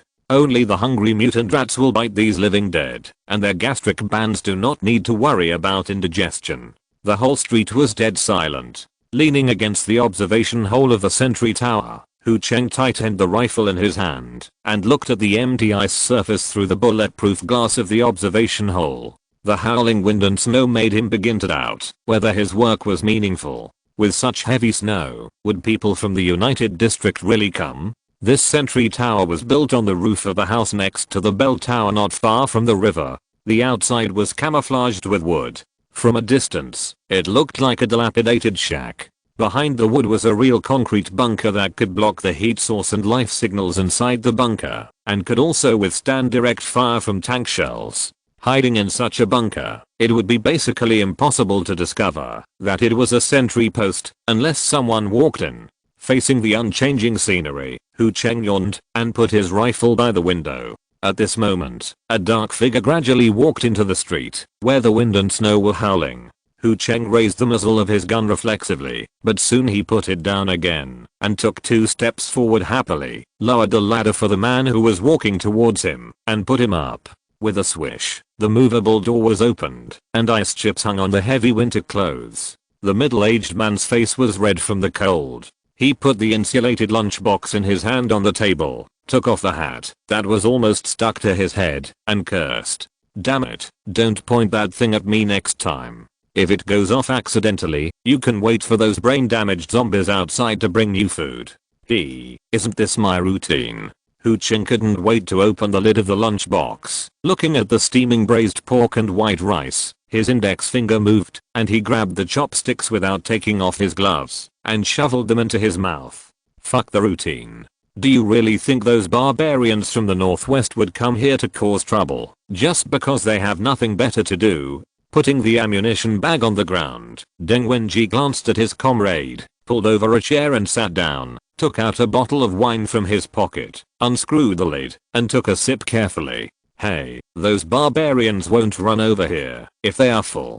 Hu Cheng's eyes were glued to the bottle in his comrade's hand when he smelled the aroma of wine. He rubbed his hands and laughed. Here, Lao Deng, look. No deal. Deng Wenji waved his hand and put the bottle back into his pocket. You're standing guard and drinking a shit of wine. TSK, aren't you on duty too? I need to do this for work. Deng Wenji glared and protected the bottle in his pocket. How about we switch positions? You go outside for a while? Damn. Hu Cheng gave the snotty guy a middle finger, cursed him in his heart for being too shameless, and finally gave up the idea of asking for a few sips of wine. He quickly finished the lunch in front of him, raised his sleeve to wipe his greasy mouth, stood up from the stool, and picked up the rifle leaning against the table. Standing next to the observation hole, Deng Wenji frowned and looked in the direction of the ice. What are you looking at? Aren't you going to deliver supplies to the next outpost? Hu Cheng burped and walked to his comrade's side. He raised his hand and patted his shoulder. What's that on the ice? Deng Wenji pointed to the Han River not far away and frowned. Ice surface? Hu Cheng was stunned for a moment, took out a telescope from his pocket, and looked out through the windshield. It didn't matter what he saw, but he was so scared that he pushed Deng Wenji's head down from the window. "What the hell are you doing?" Deng Wenji was about to curse when his head was pressed, but he was met with his comrade's eyes wide open because of shock. "It's the sleds from the United Command area. Those barbarians. They are really here." On the ice, dozens of sleds were speeding, and in just a few seconds they rushed through the cordon set up by the NAC in Wu City. The front of the car was equipped with a heavy machine gun of terrifying caliber. Soldiers wearing polar camouflage drove the sleds in pairs, forming the vanguard of the exploration. Behind them were groups of snow transport vehicles. These lightly armored vehicles were modified with thick load-bearing wheels, and they could move freely on the ice that was more than 1 meter thick. Just as they drove straight in, a flash of fire suddenly burst out from a building on the shore. The columnar projectile drew a trajectory in the air that shattered the snowflakes and suddenly hit the ice that was more than 1 meter thick. Boom. The ice surface shattered without any suspense. Spider-web-like cracks spread out in an instant, and the huge pit directly swallowed up the snowmobile that could no longer stop. However, the sudden attack of NAC did not cause the vanguard troops to panic at all. They spread out in an orderly manner, still maintaining the momentum of rushing forward, and directly broke through the shooting range of the electromagnetic gun. The transport convoy following the snowmobile formation immediately slowed down and turned to the streets on both sides of the Han River. At the same time, soldiers wearing polar camouflage jumped out of the carriage and ran towards the street with rifles. From their rapid movements, this fast-reacting snow troop was obviously equipped with enhanced weapons such as mechanical exoskeletons. However, the NAC people were not vegetarians. As they dispersed, a series of shrieks covered the howling of the blizzard, and dense barrages covered the ice surface. Snow dust and ice chips immediately covered the river surface. The impact of the explosion almost tore the ice surface that was more than 1 meter thick. The dense barrage of bullets obviously caught the people in the Union District off guard. Before those who escaped the bombardment could catch their breath, the screams that broke through the air covered them again. This time, the bullets hit the streets on both sides of the Han River, targeting the transport vehicles and soldiers that jumped ashore from the river.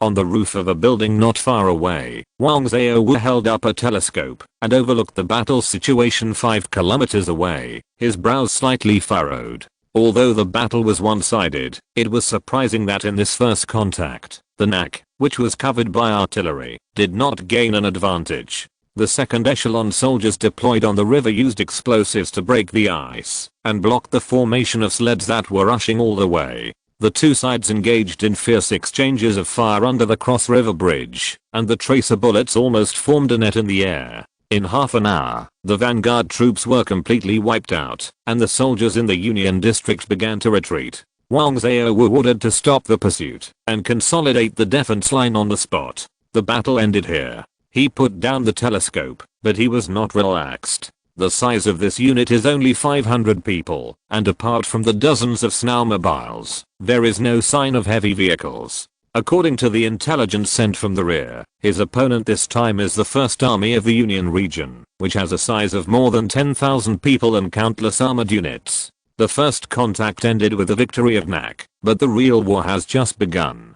He has a hunch that this is destined to be a tough battle. Chapter 912, the battle begins. Although there was no flag to indicate their identity, no one else would come to this place at this time, except the Union District. After witnessing this 500-man force, the front-line outpost immediately sent an alarm to the headquarters. At the same time, the 2nd Corps stationed in Wu City urgently assembled at the battle position and prepared for war. Also mobilized were the local mercenaries in Wu City. Although their frontal combat effectiveness was not satisfactory, these people were good at DIY and operating robots. As locals, they could make full use of the terrain to resist the offensive of the Union District. After the advance cannon fodder came into contact with the NAC, the Union District stationed in the suburbs north of Wu City and fought for regional control with the NAC 2nd Division with a small-scale force to weaken the lethal effect of artillery support. Because of the blizzard, the visibility in the air was extremely low and the difficulty of flying was greatly increased. The air advantage brought by the Aurora 20 seemed negligible under the threat of the Union District's air defense weapons. As Wang Xiao expected, this would be a tough battle.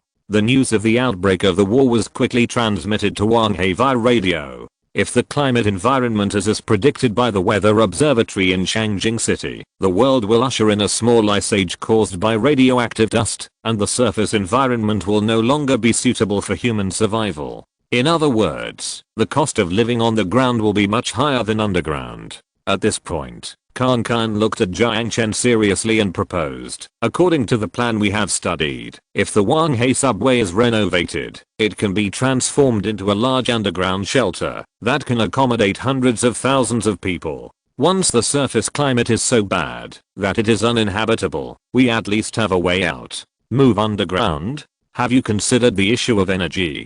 Jiang Chen said in a deep voice. If there is no energy, even if the production and living facilities are moved underground, it is just digging a grave for yourself. Of course, energy is an issue that cannot be ignored. Kan nodded, agreeing with Jiang Chen's point of view. We have thought of two solutions. One is to use geothermal energy, and the other is to deploy ocean current generators in coastal areas. No matter how bad the climate is, it is absolutely impossible to freeze the ocean.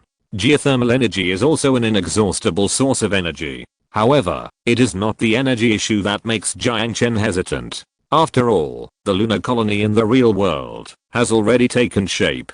As long as he wants, he can get some helium-3 from the real world at any time. As for deuterium, another raw material for nuclear fusion, there is plenty of it in the sea. After a long silence, Jiang Chen spoke. I hope we will never have to use this retreat. I know this is a difficult choice, but we have to face this reality. Kan nodded slightly. We are willing to undertake this project together with NAC. After thinking for a moment, Jiang Chen gave a relatively conservative answer. We can't invest too many resources in the subway reconstruction project in the near future. After all, no one can expect those invaders from the north to put aside their prejudices with us because of climate issues. But I promise that when we have time, we will seriously consider this matter. Kan was a little disappointed that he didn't get a direct affirmative answer from Jiang Chen, but he also expressed his understanding of the problems currently faced by NAC. After all, compared to the nuclear winter and the Little Ice Age, the Union Command area driving tanks southward is a more imminent crisis. We are waiting for your reply, and I hope it won't be too late. If Mr. Marshall has nothing else to do, I will take my leave for now. Kan replied respectfully. Well, you go down first. Jiang Chen nodded, and then looked at Wang King, who had been standing aside without saying anything. Wang King, go to the warehouse for me to get a box of the best Anxiety guanine, and bring it to President Kan. Kan was slightly moved, and looked at Jiang Chen eagerly, and bowed again and said, thank you, Marshal. Jiang Chen smiled faintly. You're welcome. These luxury goods are only tens of thousands of RMB for him, and they are not rare. But for these wealthy businessmen in the wasteland, this box of pure natural and pollution-free tea cannot be bought, even if they have money. Brewing a cup of good strong tea, savoring the taste from before the war, and recalling the good life before the war, for these powerful people, it is simply the supreme enjoyment. Showing some small favors at ordinary times can not only win people's hearts, but also strengthen the alliance between the two sides. After Kan left, Jiang Chen prepared to go to the software development department before returning to the villa, but at this moment, Han Junhe walked into the office with anxious steps. People from the Northern Union District have arrived in Wu City, and it is the first corps of the Union District that is in contact with the 2nd Division, led by Wang Zhao Wu. After hearing this news, Jiang Chen's pupils shrank slightly. Although he had once held a glimmer of luck, this moment finally came. The war has been ignited. Pulling the trigger in his hand, Hu Cheng lay down behind the concrete bunker and fired back at the soldiers of the Union District wearing polar camouflage with his rifle.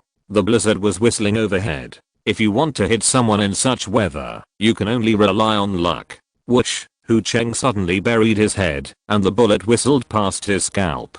Sweat formed into ice chips at the ends of his hair. He skillfully changed the magazine, moved 2 steps toward the bunker next to him, and once again stretched out his rifle from outside the bunker to fight back. Bang, bang, bang. Faintly, he saw through the crosses that a few strands of bright red emerged from the white snow pile on the opposite side, and the rifle wrapped with white stripes fell on the snow on the side. There was no scream, or the wailing of being shot had been drowned in the howling storm. A hand stretched out from behind the bunker opposite and dragged the body behind the bunker. Kill confirmed. Leaning against the cold bunker, Hu Cheng gasped for breath. There was no joy on his face, only the relief of surviving the disaster. He was one of the people who joined back relatively early. He participated in the battle against the mutants in Site 7 and the expedition to Hancheng. However, these wars undoubtedly had one characteristic, that is, Nak stood on the absolute advantage. Faced with a harvest of drones and the coverage of rockets, the mutants retreated almost with a crushing force. Faced with a giant cannon of order, the survivors of Hancheng could only surrender to the shadow of the steel airship. However, the United District was different. The other side inherited the pre-war weapons of the Pan-Asian cooperation and modern military thinking. Gritting his teeth, Hu Cheng continued to stick out of the bunker and raised his rifle to fight back. He chose not to think about the outcome of this war and left it all to Wang Xiaowu, the commander of the 2nd Division. As a soldier, all he needed to do was to kill the enemy and kill as many enemies as possible before he died. Only in this way can he survive this hell of ice and snow. On the main battlefield 2 streets away, drones swarmed towards the positions of the Union District like a tide. However, under the blockade of EMP weapons, these hummingbirds all became headless flies. On the battlefield with comparable technological content, these flexible killing machines became cannon fodder. In order to consume the EMP weapons of the Union District, they formed attack formations in twice and threes and rushed towards their positions. The armored vehicles of the Union District broke through the concrete wall and drove into the middle of the street. They used the front armor to resist the bullets and used the machine guns on the top to shoot at the NAC positions, suppressing the NAC shooters from raising their heads and covering their own infantry to advance forward. However, the decline did not last long. A mass bullet shot through the armored vehicle. The armored vehicle exploded, and the NAC shooters immediately leaned out of the bunker to fight back, shooting all the Union District soldiers who were halfway through the charge on the open road. The Type 50 electromagnetic cannon ambushed on the bell tower not far away played a miraculous role like a sniper rifle. However, the orange-red trajectory exposed the position of the gunners, and soon a high explosive bomb hit the bell tower. When the dust settled, the top of the bell tower had been completely cut off, and the Type 50 electromagnetic cannon was no longer visible. The battle was extremely tragic, and the northern suburbs of Wu City were filled with black smoke. Generally speaking, as the defending side, NAC still had the advantage. Until the appearance of the Prowler tank. Chapter 913 The Power of the Wanderer. The first contact with the Prowler tank was on the street near the Yanjiang Bridge. After seeing the Prowler tank, the Jagdtiger II, which was providing cover for the infantry, immediately aimed its Type 50 electromagnetic gun at it, and a dazzling arc flashed on the side of the gun barrel. The orange-red arc hit the Prowler tank, but the mass bullet that was sure to hit the target did not hit the armor. Instead, it drew a strange arc in front of the tank armor and plunged into the dilapidated building next to the street. The cylindrical mass bullet was transformed into a superconductor under the action of a special field. At the moment it approached the electromagnetic armor, it was affected by the Mesmer effect and was bounced to the side by the magnetic field generated by the antimagnetic superconducting current in the superconductor. This is the extraordinary feature of the Prowler tank, which is called the King of Land Warfare. The metal warhead is ineffective, and the insulating warhead cannot penetrate the armor. Even the most powerful armored forces in NATO dare not easily touch its edge. Not thinking that it could rely on the electromagnetic gun to destroy the target, the Jagdtiger II quickly retreated to the corner of the street with the smoke screen raised by the explosion. The infantrymen scattered and hid in the buildings on both sides of the street, avoiding the machine gun bullets that pierced through the smoke. However, the escape of the Jagdtiger II did not go as planned. The 2 kg class rapid-fire electromagnetic cannon, which served as the coaxial secondary gun of the Prowler, sprayed high-speed projectiles. Clang clang clang knocked out a row of thumb-wide bullet holes on the lower armor of the Jagdtiger II and removed its right track. Abandon the vehicle. Quick. The tank had lost its mobility. The commander roared, opened the top cover, and crawled out of the vehicle. The gunner and machine gunner crawled out of the vehicle, but before they could climb out, arcs flashed in the smoke not far away. The high temperature particle group passed through the snow curtain and melted a terrifying hole in the side armor of the Jag-2, piercing the power module, directly causing the nuclear fusion core to explode. The aftermath of the small nuclear explosion blew away the snow and concrete blocks on the entire street, and behind the scattered dust stood the hideous muzzle. The main gun of the Prowler tank, Type 52 particle cannon. There were gunshots in the distance, and incendiary bombs covered the area. However, in this howling blizzard, the fire did not last long. The infantry of the Union District, which had just finished hiding, followed the Prowler and pushed the front line forward after running over the wreckage of the Jag-2. Wang Xiaowu looked down at all this with a gloomy face through the long-distance aerial photography of the drone. The blizzard kneaded the picture into a ball of white paste, but from the light and shadow that was advancing forward, he could still tell that the defense line of the 2nd Division was being squeezed backward.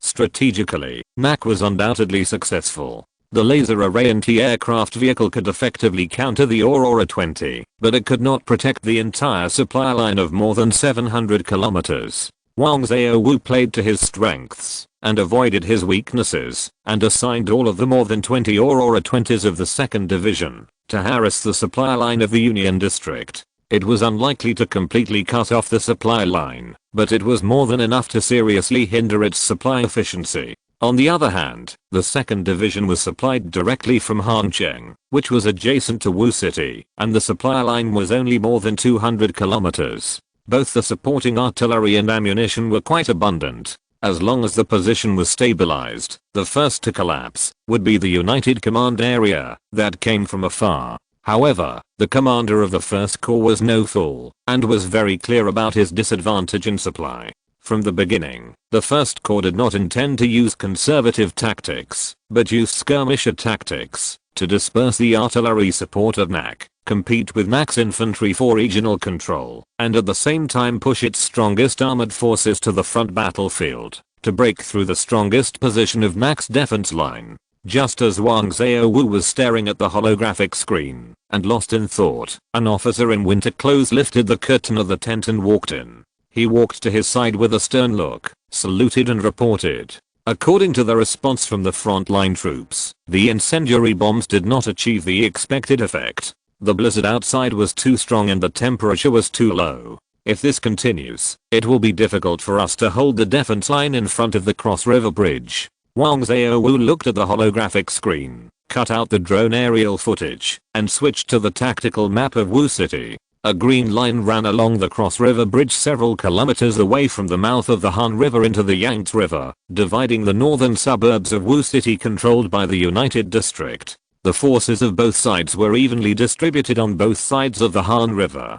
If the Cross River Bridge in the middle of the battle line was lost, NAC could only shrink its defense line and retreat to the entrance of the Han River into the Yangtze River and fight with the United District in the urban area of Wu City. The closer to the city center, the higher the floors of the buildings, and the more unsatisfactory the effect of the supporting artillery, which will undoubtedly increase the difficulty of NAC's defense. Retreat, or defend to the death. Wang Xiaowu clenched his fists, and the veins on his arms bulged. In terms of personal strength, the average of his 3 attributes can even reach a terrifying 40 or more, but the so-called bravery is quite ridiculous in the battlefield of Legion-level combat.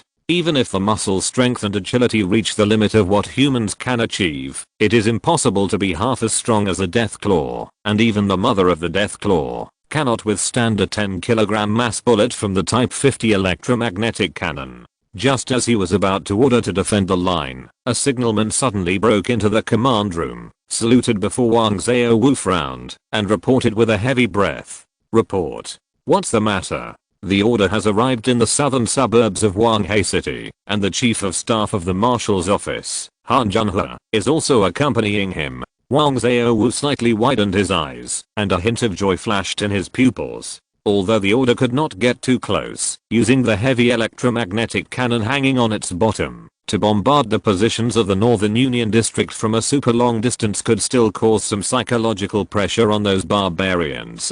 What did the Chief of Staff say? the chief of staff brought the marshal's order, requesting to take over the command of the 2nd Division and directly command all officers and soldiers of the 2nd Division. Wang Xiaowu frowned slightly, and the previous joy faded from his face. His expression was a little hesitant. It's not that he is unwilling to give up his power. All the power he has comes from the marshal's trust. If Jiang Chen orders him to hand over the military power in his hands, he will not hesitate at all. But he doubts whether changing the command under the condition of war can really have a positive effect. Moreover, although Han Junhe has some ability, he has stood on the opposite side of Nak after all. Wang Xiaowu did not give an answer, but grabbed the phone from the side and called the marshal's office through the dedicated line. Out of loyalty to Nak, he needs to ask Jiang Chen for instructions on the authenticity of the order. The call was quickly connected. However, to his surprise, the order was indeed issued by Jiang Chen. Hand over the command to Han Junhe. Jiang Chen repeated this sentence. After hanging up the phone, Wang Xiaowu looked at the signalman and said in a deep voice, "Pass my order down. All combat units of the 2nd Division will fully obey the command of Chief of Staff Han." Yes.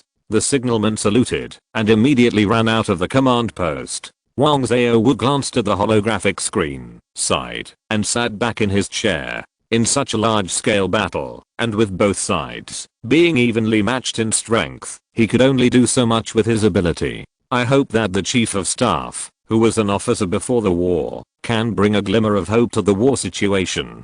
Chapter 914 There are no eternal enemies. Blow up the Cross River Bridge. Take away all ammunition and supplies, and shrink the defense line to the south bank of the Yangtze River. Leave the northern suburbs of Wu City to them. Deploy the machine guns withdrawn from the front line along the coast. The Prowler tanks weigh more than 100 tons, and cannot pass through the ice of the Yangtze River. As long as we prevent the enemy infantry and light armor from rushing across the Yangtze River to build a pontoon bridge, victory will be on our side. The Hunter Corps harasses the enemy supply lines from the side and uses light armor to raid the enemy's rear. Focus on attacking air defense targets. Remember, avoid direct fire with the enemy and retreat immediately if you fail to hit them. Although the Northern Union District has a strong air defense force, air supremacy is ultimately in the hands of the NAC. Even if it is impossible to launch an airstrike, it is still possible to maintain a safe distance and conduct high-altitude reconnaissance. As long as communication is guaranteed, it is still possible to use the terrain to avoid the main force of the Northern Union District. Take the initiative to retreat, open a network along the river, block the Union District's offensive to the city center, and at the same time, extend the enemy's strategic depth and use guerrillas to harass the rear. Several orders were issued in succession. Under Han Junhe's command, the tactics of the 2nd Division began to change from positional warfare to mobile warfare. Although the change of command authority caused some confusion at the beginning of the retreat, Han Junhe still relied on his previous command experience to control the chaos to a minimum. Seeing the reorganized defense line, even Wang Xiaowu had to admire that he was indeed a pre-war officer, and his command was indeed not comparable to that of a wild-born person like himself. At the same time, in the northern suburbs of Wu City, there was a half-collapsed building. From the outside, it looked like a ruin scattered all over the wasteland, and even if it was scanned with a life detection device, no abnormalities would be found. However, in fact, this place had been transformed into a temporary command post by the Northern Union District, and Fang Yuanhong, the commander of the 1st Corps, was personally stationed here. Since the NAC's retreat began, Fang Yuanhong had been staring at the map on the holographic screen and remained silent. At this moment, a smile suddenly appeared at the corner of his mouth, and soon turned into a laugh. Interesting. After laughing enough, that resolute face gradually turned cold, shaking his head and talking to himself. It seems that this pseudo-regime called NAC is not all fools. They can correct their strategic mistakes in such a short time and boldly implement them. Hiss, could it be a monster created by that project? But then Fang Yuanhong shook his head and denied his guess. The psychic commissar is the secret weapon of pan-nation cooperation, not a cabbage that is sold everywhere. And even if the pre-war pack officers who have received the psychic commissar are in command, their chances of winning are slim. Want to use the Yangtze River to block the armored spearhead of the 1st Army? Haha, we can use more than just the prowler here. Fang Yuanhang smiled and shook his head, casting his eyes on the door of the headquarters. There stood a dark green figure, with a body as burly as an orc and muscles as pulsating as marble. No one could doubt that it had a physique that could fight the death claws in close combat. In this icy and snowy land, it was only wearing a thin leather armor, and its amber pupils exuded a bloodthirsty murderous light. It was a mutant, belonging to a mutant tribe that had migrated northward from Wanghei City. In order to win, the Northern United District did not mind getting together with anyone, even if they were not human at all. Outside the Fishbone base, a chic sedan stopped at the gate of the base. The door opened, and a middle-aged man, his driver and 2 bodyguards got out of the car. The 4 people raised their hands above their heads to indicate that they were not hostile. The 2 NAC sentinels at the door stepped forward, took away their weapons and sub-crystals, and then took them into the base. In the reception room outside the base, Jiang Chen received the middle-aged man. Hello, respected NAC Marshal. My name is LV Minghu, the Bishop of the Twilight Church branch. Here, on behalf of all the believers of the Twilight Church Shangjing Diocese, I pay you the highest respect. Maintaining the highest degree of humility, LV Minghu bowed to Jiang Chen and said, the Twilight Church originated in Lanzhou. However, there is no room for 2 tigers in one mountain. After losing the battle in the Northern United District, the Twilight Church had to choose to migrate. Some of them went east, while others went down the Han River. Religion is such a troublesome thing. The more suffering it experiences, the more blind its believers become, and the more believers it has. On this migration road, although few people accompanied the paranoid and arrogant man to the end, they left many sparks along the way. One of the branches that grew stronger was the Shangjing City branch. The group of people who had not migrated along the Han River arrived in Shangjing City after several twists and turns through the underground rail transit line and took root in that big city that was not inferior to Wanghei City.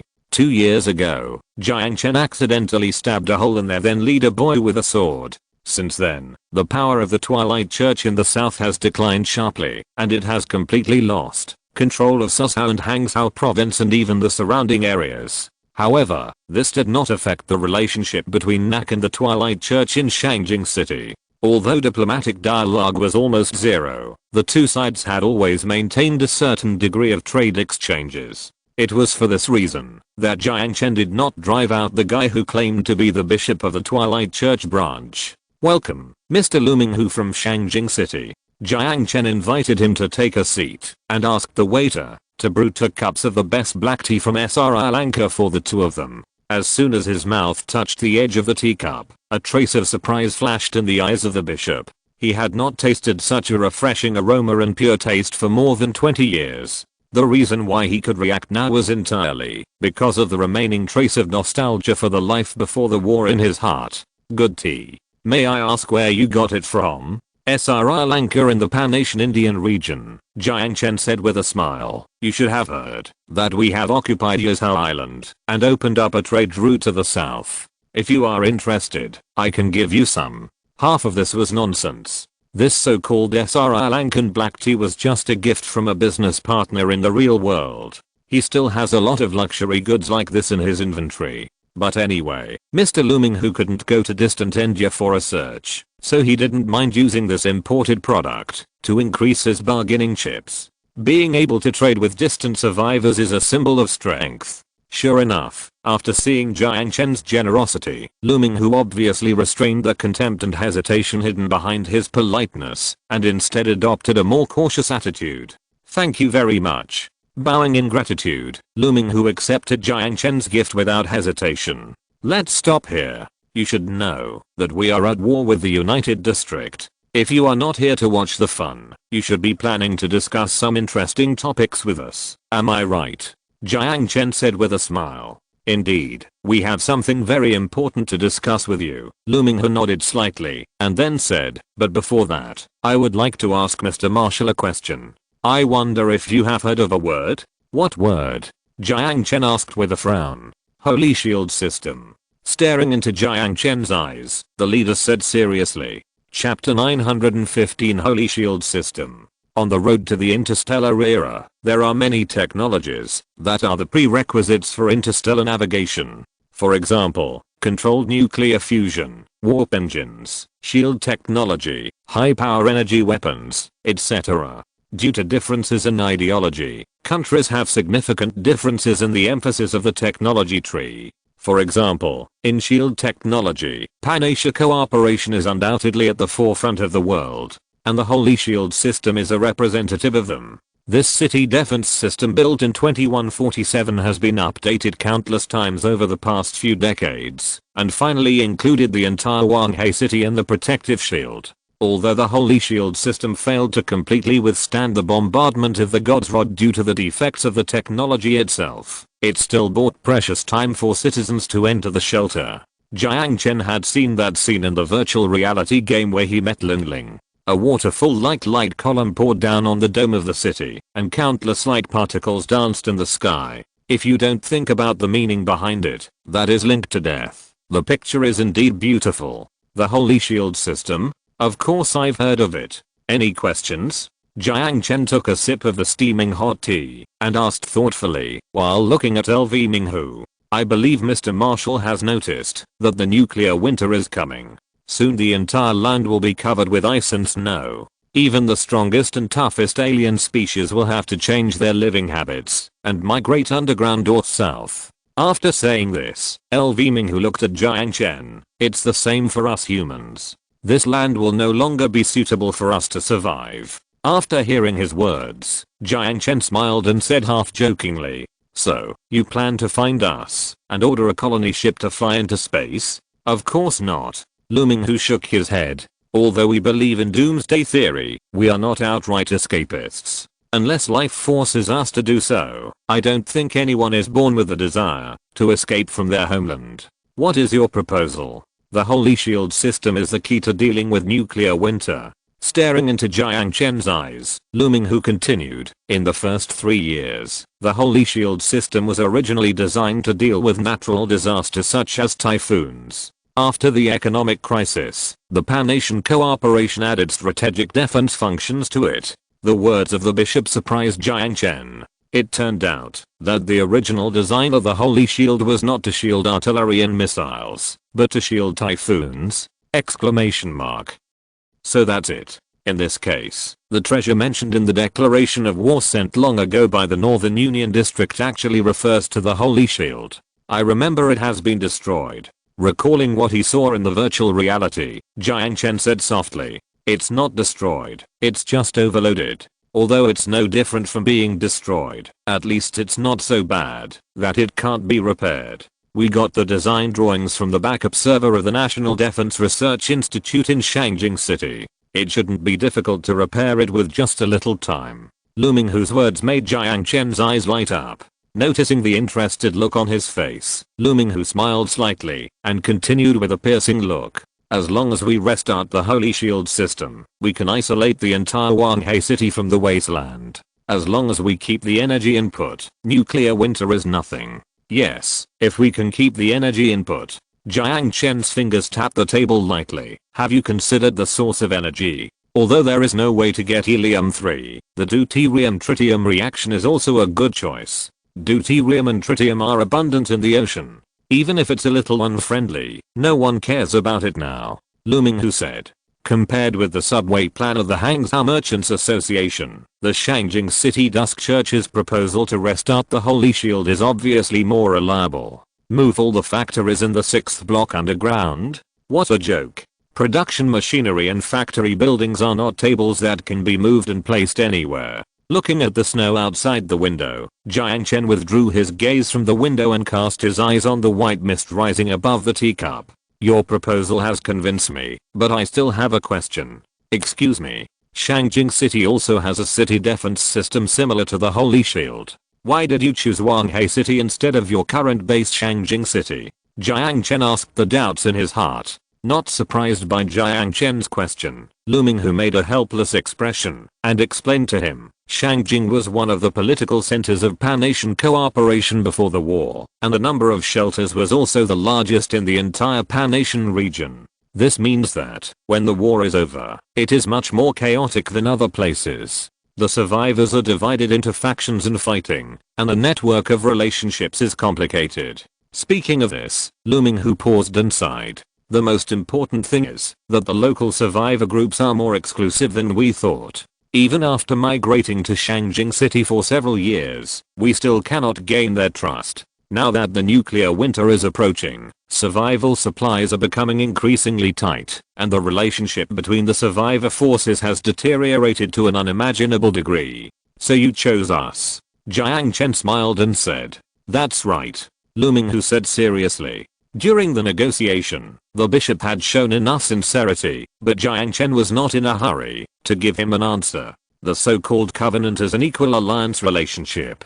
I won't beat around the bush. We can repair the Holy Shield system by ourselves. In this case, what benefits can we get from the alliance with you? The Northern Union District is also our sworn enemy. We are willing to work with you to fight against the threat from the Union District. In addition, we will present you with a tribute, and I believe you will definitely be interested. Jiang Chen noticed that Looming Who used the word tribute in an interesting way, and raised his eyebrows, and asked with interest, oh, what is it? The Electric Ray X-1, a small multi-purpose aerospace plane, a sample. I heard that you have a hobby of collecting space vehicles. If the rumor is true, I believe this artwork produced in the Jiaquan launch will definitely satisfy you. Looming Who said respectfully. The covenant was successfully concluded. For Jiang Chen, the Electric Ray X-1 was a pleasant surprise. But even without that thing, Jiang Chen would consider forming an alliance with this branch of the Church of Dusk. According to Sun Jiao, this branch belongs to the Gravikeeper sect in the Church of Dusk, which is a completely different extreme from the escapism advocated by Boyu. The difference in doctrine also makes the relationship between the two sides not so harmonious, so when migrating, the two sides will go their separate ways. One group goes down the river, and the other goes to Shangjing. Compared with those brainwashed religious lunatics led by Boyu, the believers of this Gravikeeper sect are much more pragmatic. Jiang Chen promised that after the restart of the Holy Shield, they will be assigned an autonomous region in Wanghei City, allowing them to retain their traditions and formulate their own laws based on the NAC constitution. After the covenant is concluded, the Gravikeeper sect of the Church of Dusk in Shangjing City will send a 5,000-man force to the south to Wu City to support the NAC's 2nd Division in combat and jointly fight against the threat from the Northern United District. After removing the threat from the Union Zone, both parties agreed to immediately launch the Restart the Aegis plan to deal with the increasingly severe nuclear winter. Chapter 916 Frozen Defense and Blood. The frozen Yangtze River divides Washi into two. The northern bank is under the control of the Union District, while the southern bank is the position of the NAC. 2 days ago, the last batch of troops responsible for the rear guard also withdrew behind the defense line and set up multiple levels of defense along the river. The ice layer is nearly 1 meter thick. As long as special tires are placed, it is no problem for light armored units to pass through. However, this 1 meter thick ice is still far from enough to support the weight of the Prowler tank. Under the obstruction of the terrain, the fierce offensive of the Union District finally stopped. And it is on this ice that the NAC's artillery has played its maximum advantage. An electromagnetic cannon can easily penetrate the ice layer, turning the solid ice layer into broken floating ice, preventing the soldiers of the Union District from passing through. The machine guns distributed along the coast can easily weave a firepower network. This frozen river surface is more than 1,100 meters even at its narrowest point. It is almost an impossible task to rush through this unprotected ice field with flesh and blood. Under Han Junhua's command, the defense line of the 2nd Division was several times stronger than 2 days ago. Hu Cheng used an engineer shovel to shovel the snow out of the foxhole. He threw away the shovel, rubbed his face, that was almost frozen to insensitivity, panted, and sat on the ammunition box. 2 days ago, the order to retreat rescued him from the hell of the front line. Carrying a light machine gun picked up from the battlefield, he was assigned to this foxhole about 1 person deep. There was only one task, that is, to pull the trigger when the opponent charged. He liked this job very much. He didn't need to aim and used firepower to make the opponent retreat. In fact, the machine gunners, did it. The NAC's supplies were sufficient, So sufficient that he didn't even need to calculate how much ammunition he had left. Yesterday, those barbarians tried to launch 3 feints and 2 strong attacks, but they were suppressed without exception.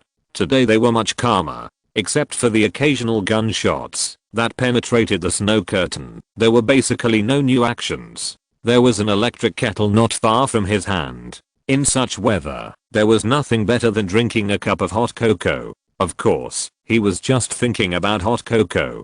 Since he crawled out of the hibernation chamber, he had not seen these good things that were everywhere before the war. He sprinkled a few pinches of dry and low quality tea leaves in the boiling water. This variant of tea produced in the tea garden near the 6th block has a nice name, called drunken tea.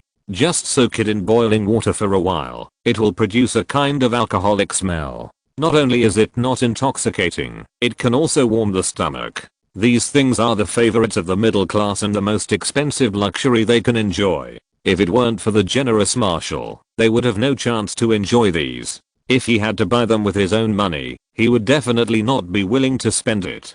Taking out the telescope, Hu Cheng carefully leaned against the edge of the pit and confirmed the opposite defense line. Very good. It seems that the people over there can't stand the cold either. Muttering, Hu Cheng put the telescope into the pocket of his winter clothing, rubbed his hands, and sat back on the ammunition box, turned off the electric kettle, took the steel cup, and poured himself half a cup, held it in his arms, and drank it in small sips. He had never seen such a cold winter, nor such strange snow. When he woke up from cryostasis, the most difficult 10 years had passed. According to the old man who had experienced the most difficult period after the war. Is this the legendary nuclear winter?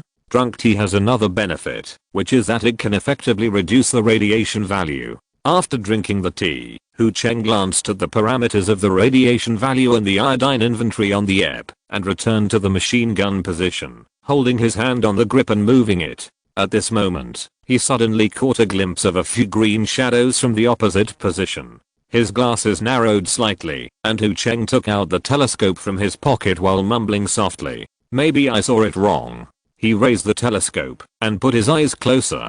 For a moment, he actually saw the shadow of mutant. Was he too tired? That was indeed possible, as he had hardly slept properly these days. The telescope fell on the snowdrift, and Hu Cheng opened his mouth in a daze. Really, a mutant? How is this possible? Exclamation mark.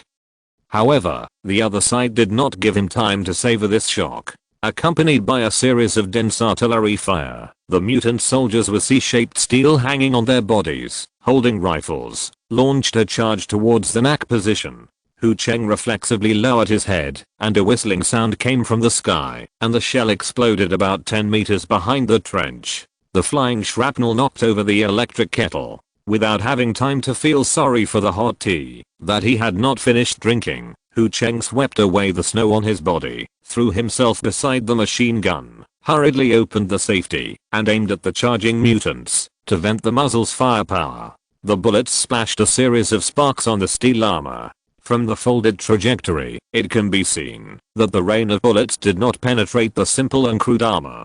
Damn it. An inexplicable panic rose in his heart. Hu Cheng gritted his teeth, pulled off the ammunition belt on the machine gun, and hurriedly replaced the armor-piercing bullets, and once again vented his firepower on the mutants, who were charging heavily. The recoil shattered the ice spikes on the edge of the concrete bunker, and also caused his muscles to ache. The machine gun's firing rate was much slower, but the power was more than a little bit greater. The armor on many mutants was knocked to the ground by the ammunition and torn into pieces by the rain of bullets, but more mutants still rushed into the first line of defense of the NAC and fought hand to hand with the soldiers squatting behind the trenches. Even if they were shot several times and their internal organs were shattered into pieces, these mutants would not die immediately. They were simple-minded and were much more difficult to deal with than imagined when they were allied with killing.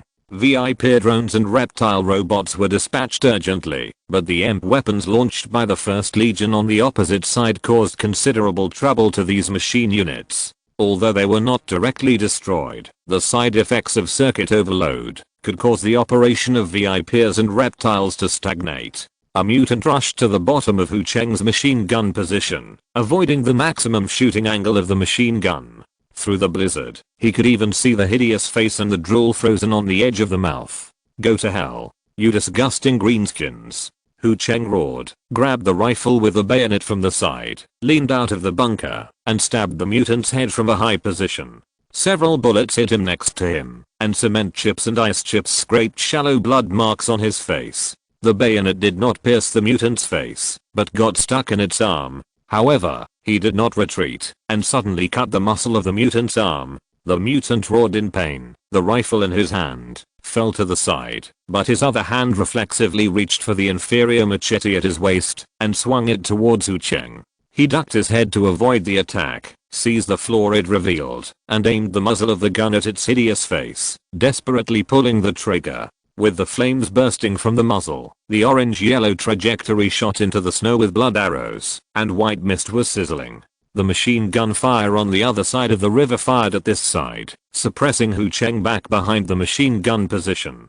More and more mutants rushed onto the frozen river, holding rifles and firing, while rushing towards this side.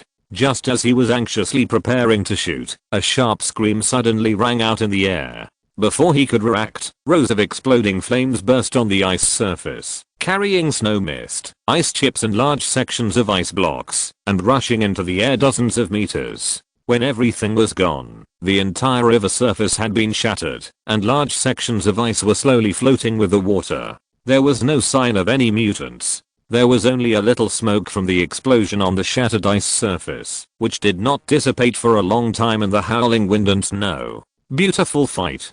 Hu Cheng punched the concrete wall hard, looking at the river surface, and shouted excitedly. Although he also knew that this shattered ice surface would be frozen again by the overwhelming blizzard in less than a day. But at least in the next 10 hours, he didn't have to worry about his defense zone. Even if he took a short nap with a machine gun, there would be no problem. He hadn't closed his eyes for a long time. However, before falling asleep, he was still confused. Those mutants, what on earth is going on? If you're listening to this novel on a channel other than Fanfic World, it means they downloaded and uploaded it without effort. We cordially invite you to visit our channel, Mundo Fanfic Novelos. There you'll find the original version of this story and you can explore many other novels of various genres. We're waiting for you to immerse yourself in a world of incredible novels. Chapter 917 Electric Ray X1. After the covenant was signed, the Gravekeeper sect of the Church of Dusk immediately loaded the tribute, which was originally a legacy of Pan-Asian cooperation, onto a cargo ship along with the diplomats, who were to be stationed in the 6th block.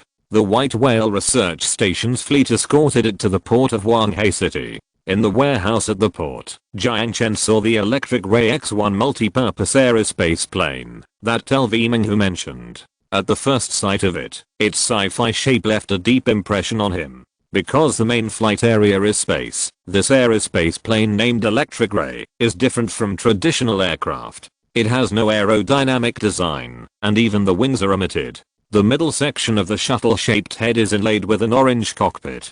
The rear of the fuselage is embedded with a bowl-shaped pulse engine, and the wings are equipped with mechanical cantilevers that can be retracted in the atmospheric environment. The abdomen is equipped with a low-power engine for adjusting the direction, as well as a connecting ring. Because it is a multi-purpose aircraft, if the mechanical cantilever is equipped with a laser cutter and the belly connecting ring is equipped with a mining module, then this aerospace plane can be used as a mining ship. If a directed energy weapon is installed on the mechanical cantilever and a missile or electromagnetic torpedo is hung on the belly connecting ring, it can be used as a fighter plane cruising in space. Although it is a test aircraft, the PAC technicians have tested it and installed it on the Zhenghe colonial ship. Lu Minghu patted the outer shell of the aerospace plane and said with some hesitation, "In other words, it is the first generation machine." Jiang Chen asked. "That's right. They left in a hurry and didn't have time to improve it. So many functions are quite crude.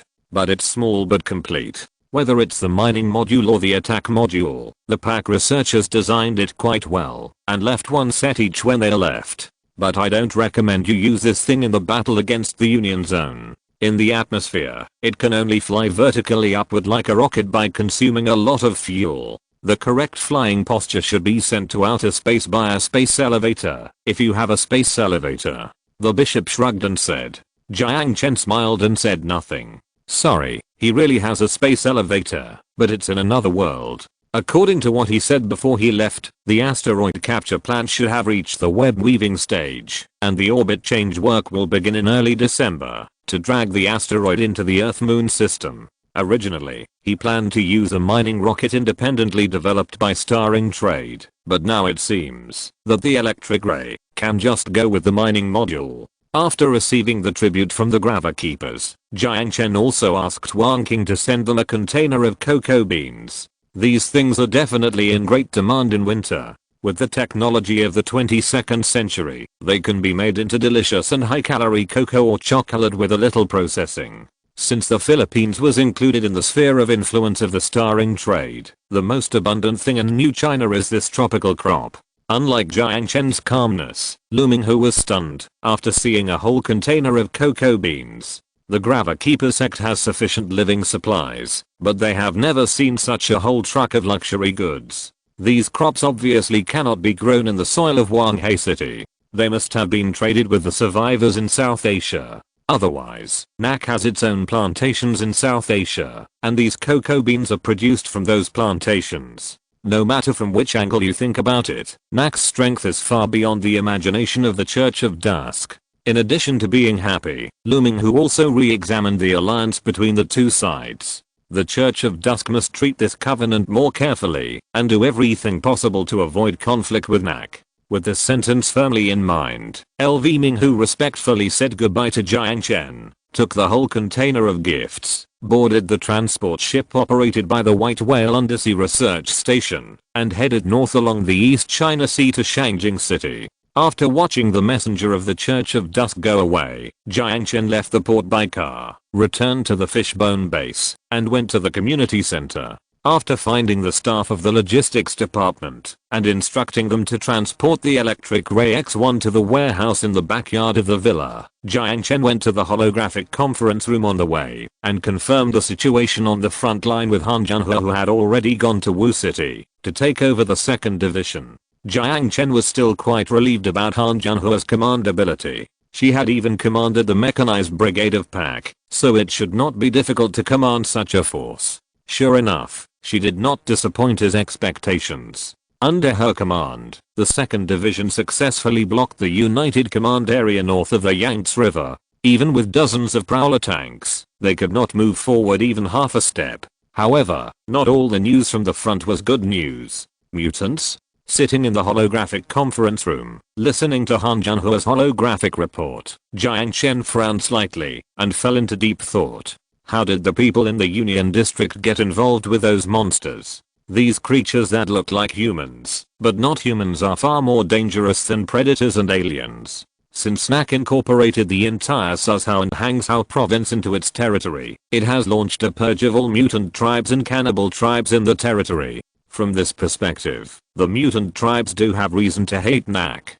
But what he couldn't figure out was what kind of benefits the people in the Union District had given to make those arrogant and conceited beasts join their camp. If it was true as Han Jianhua said, this would indeed be a big trouble. In terms of individual combat effectiveness, even if equipped with mechanical exoskeletons, it would be difficult for pure humans to defeat these green-skinned monsters. Under the command of the 1st Legion, these mutants did not swarm together at the front line, but instead moved in an orderly manner to replenish the combat positions that had been depleted of manpower. In this way, the killing effect of the barrage will be greatly reduced. Although the 2nd Division has sufficient supplies, it does not mean that the ammunition is unlimited.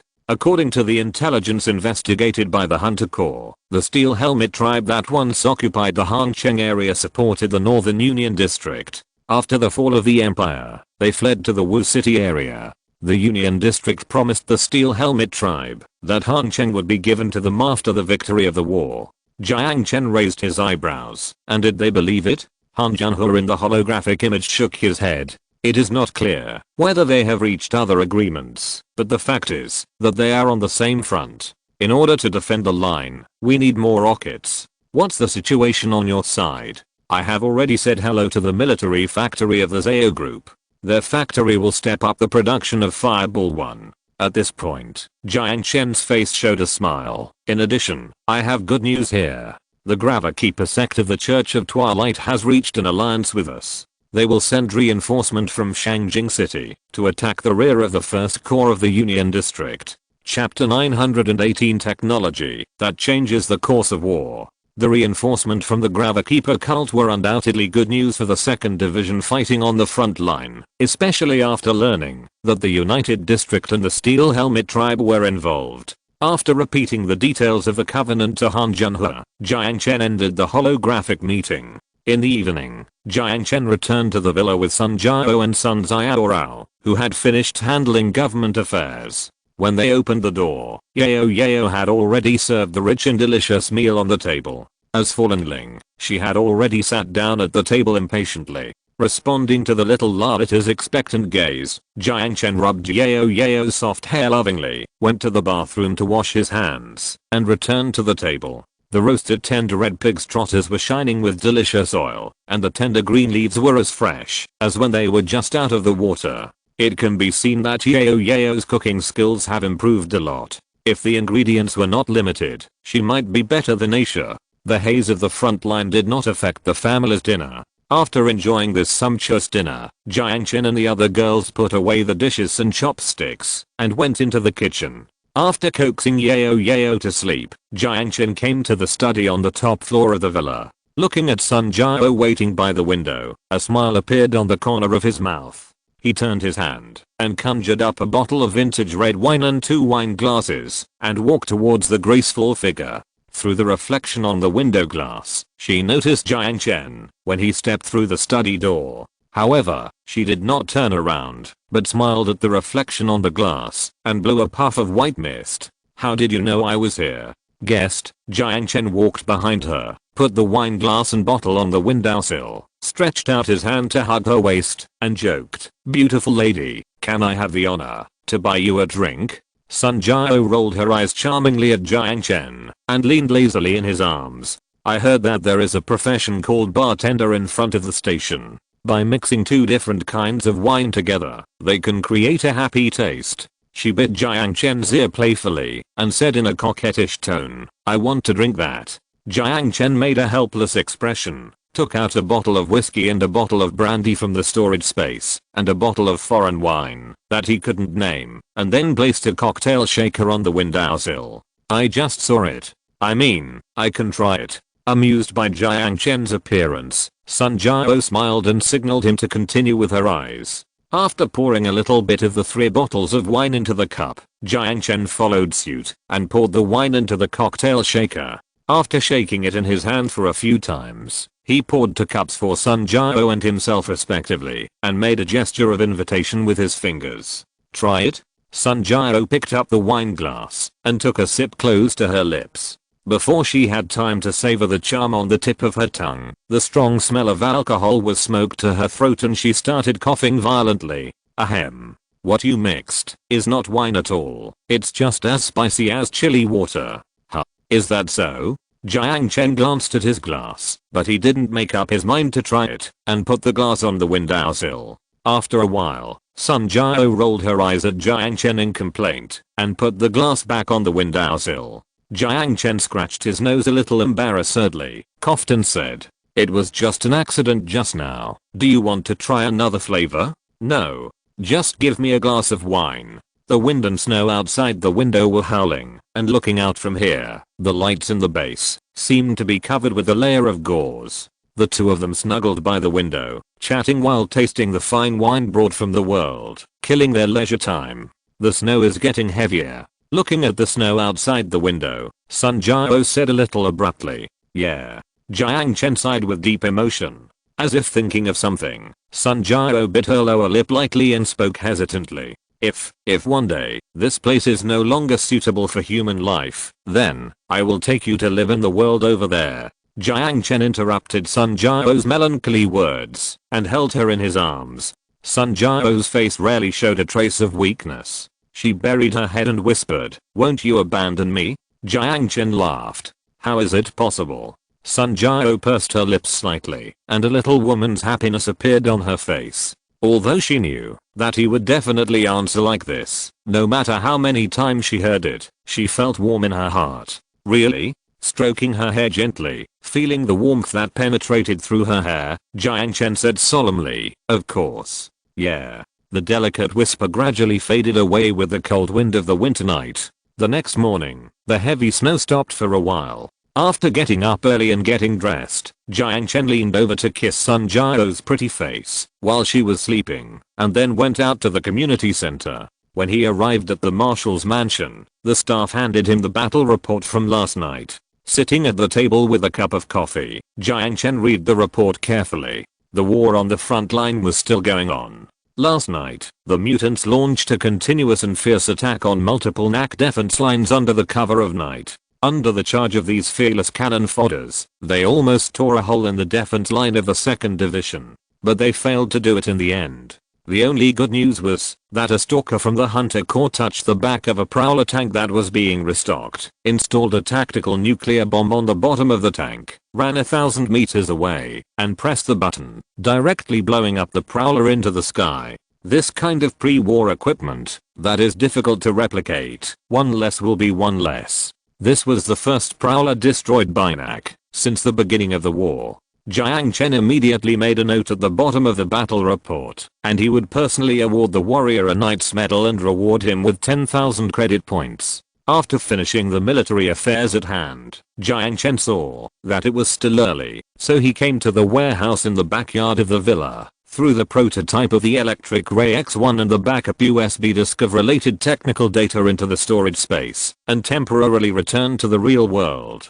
The asteroid capture plan and the space elevator have entered the final stage, but the Space Launch Center of Starring Trade has still not been able to design a spacecraft suitable for outer space. The Electric Ray X1, provided by the Gravikeeper sect, for the Space Launch Center Technology Department, which is still arguing over whether to use working fluid propulsion or non-working fluid propulsion. It is undoubtedly a great gift. Not to mention the high temperature and high pressure resistant materials used in the outer shell. The pulse engine of this spaceplane alone is an epoch-making technology in the real world. Traditional jet engines are not suitable for interstellar navigation, and more advanced pulse engines are the choice of the future. Jiang Chen did not expect that he could bring the blueprints to the world, and the factory in the Anger Island Industrial Park would be able to realize the mass production of the Electric Ray X1. But at least with the industrial grade 3D printer, it would be good to imitate a few prototypes for emergency use. In addition, drawing the necessary technology from the Electric Ray X1, independently developing and producing transport spacecraft that travel between the Earth and the Moon, is also a vital part of the Starring Trade's planetary colonization plan. Although it is now possible to rely on transport rockets to deliver supplies to the moon, it is undoubtedly an inefficient choice to keep using this means of transportation with a low reuse rate. After doing these things, Jiang Chen returned to the end of the world in the evening. However, before he could stand firm, a piece of good news came from Camp 27. It is no exaggeration to say that, if nothing unexpected happens, this suddenly overcome technical problem will completely change the direction of the war.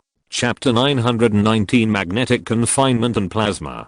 27. A gun barrel about 7 or 8 meters long is connected to a turret covering an area of more than 10 square meters. The middle section of the gun barrel is connected to a hydraulic triangular bracket. Except at first glance, this cannon seems to have no more growth, except that the barrel is long enough, but this is not the case. This narrow gun barrel does not fire any physical projectiles, but instead it fires a plasma with a central temperature of tens of millions of degrees that is constrained by magnets. After hitting the target, the plasma constrained by the magnetic field will rely on its own heat energy to melt through the metal armor of the target, and at the same time, the electrical energy condensed in the plasma will be released instantly to destroy the soft targets and electronic equipment in the armored unit. In short, this is a large plasma cannon. It has the same purpose as the Wanderer's Type 52 particle cannon, but there are many differences in the details. However, whether it is a particle cannon or a plasma cannon, at medium and short distances, it can be called a well-deserved tank killer.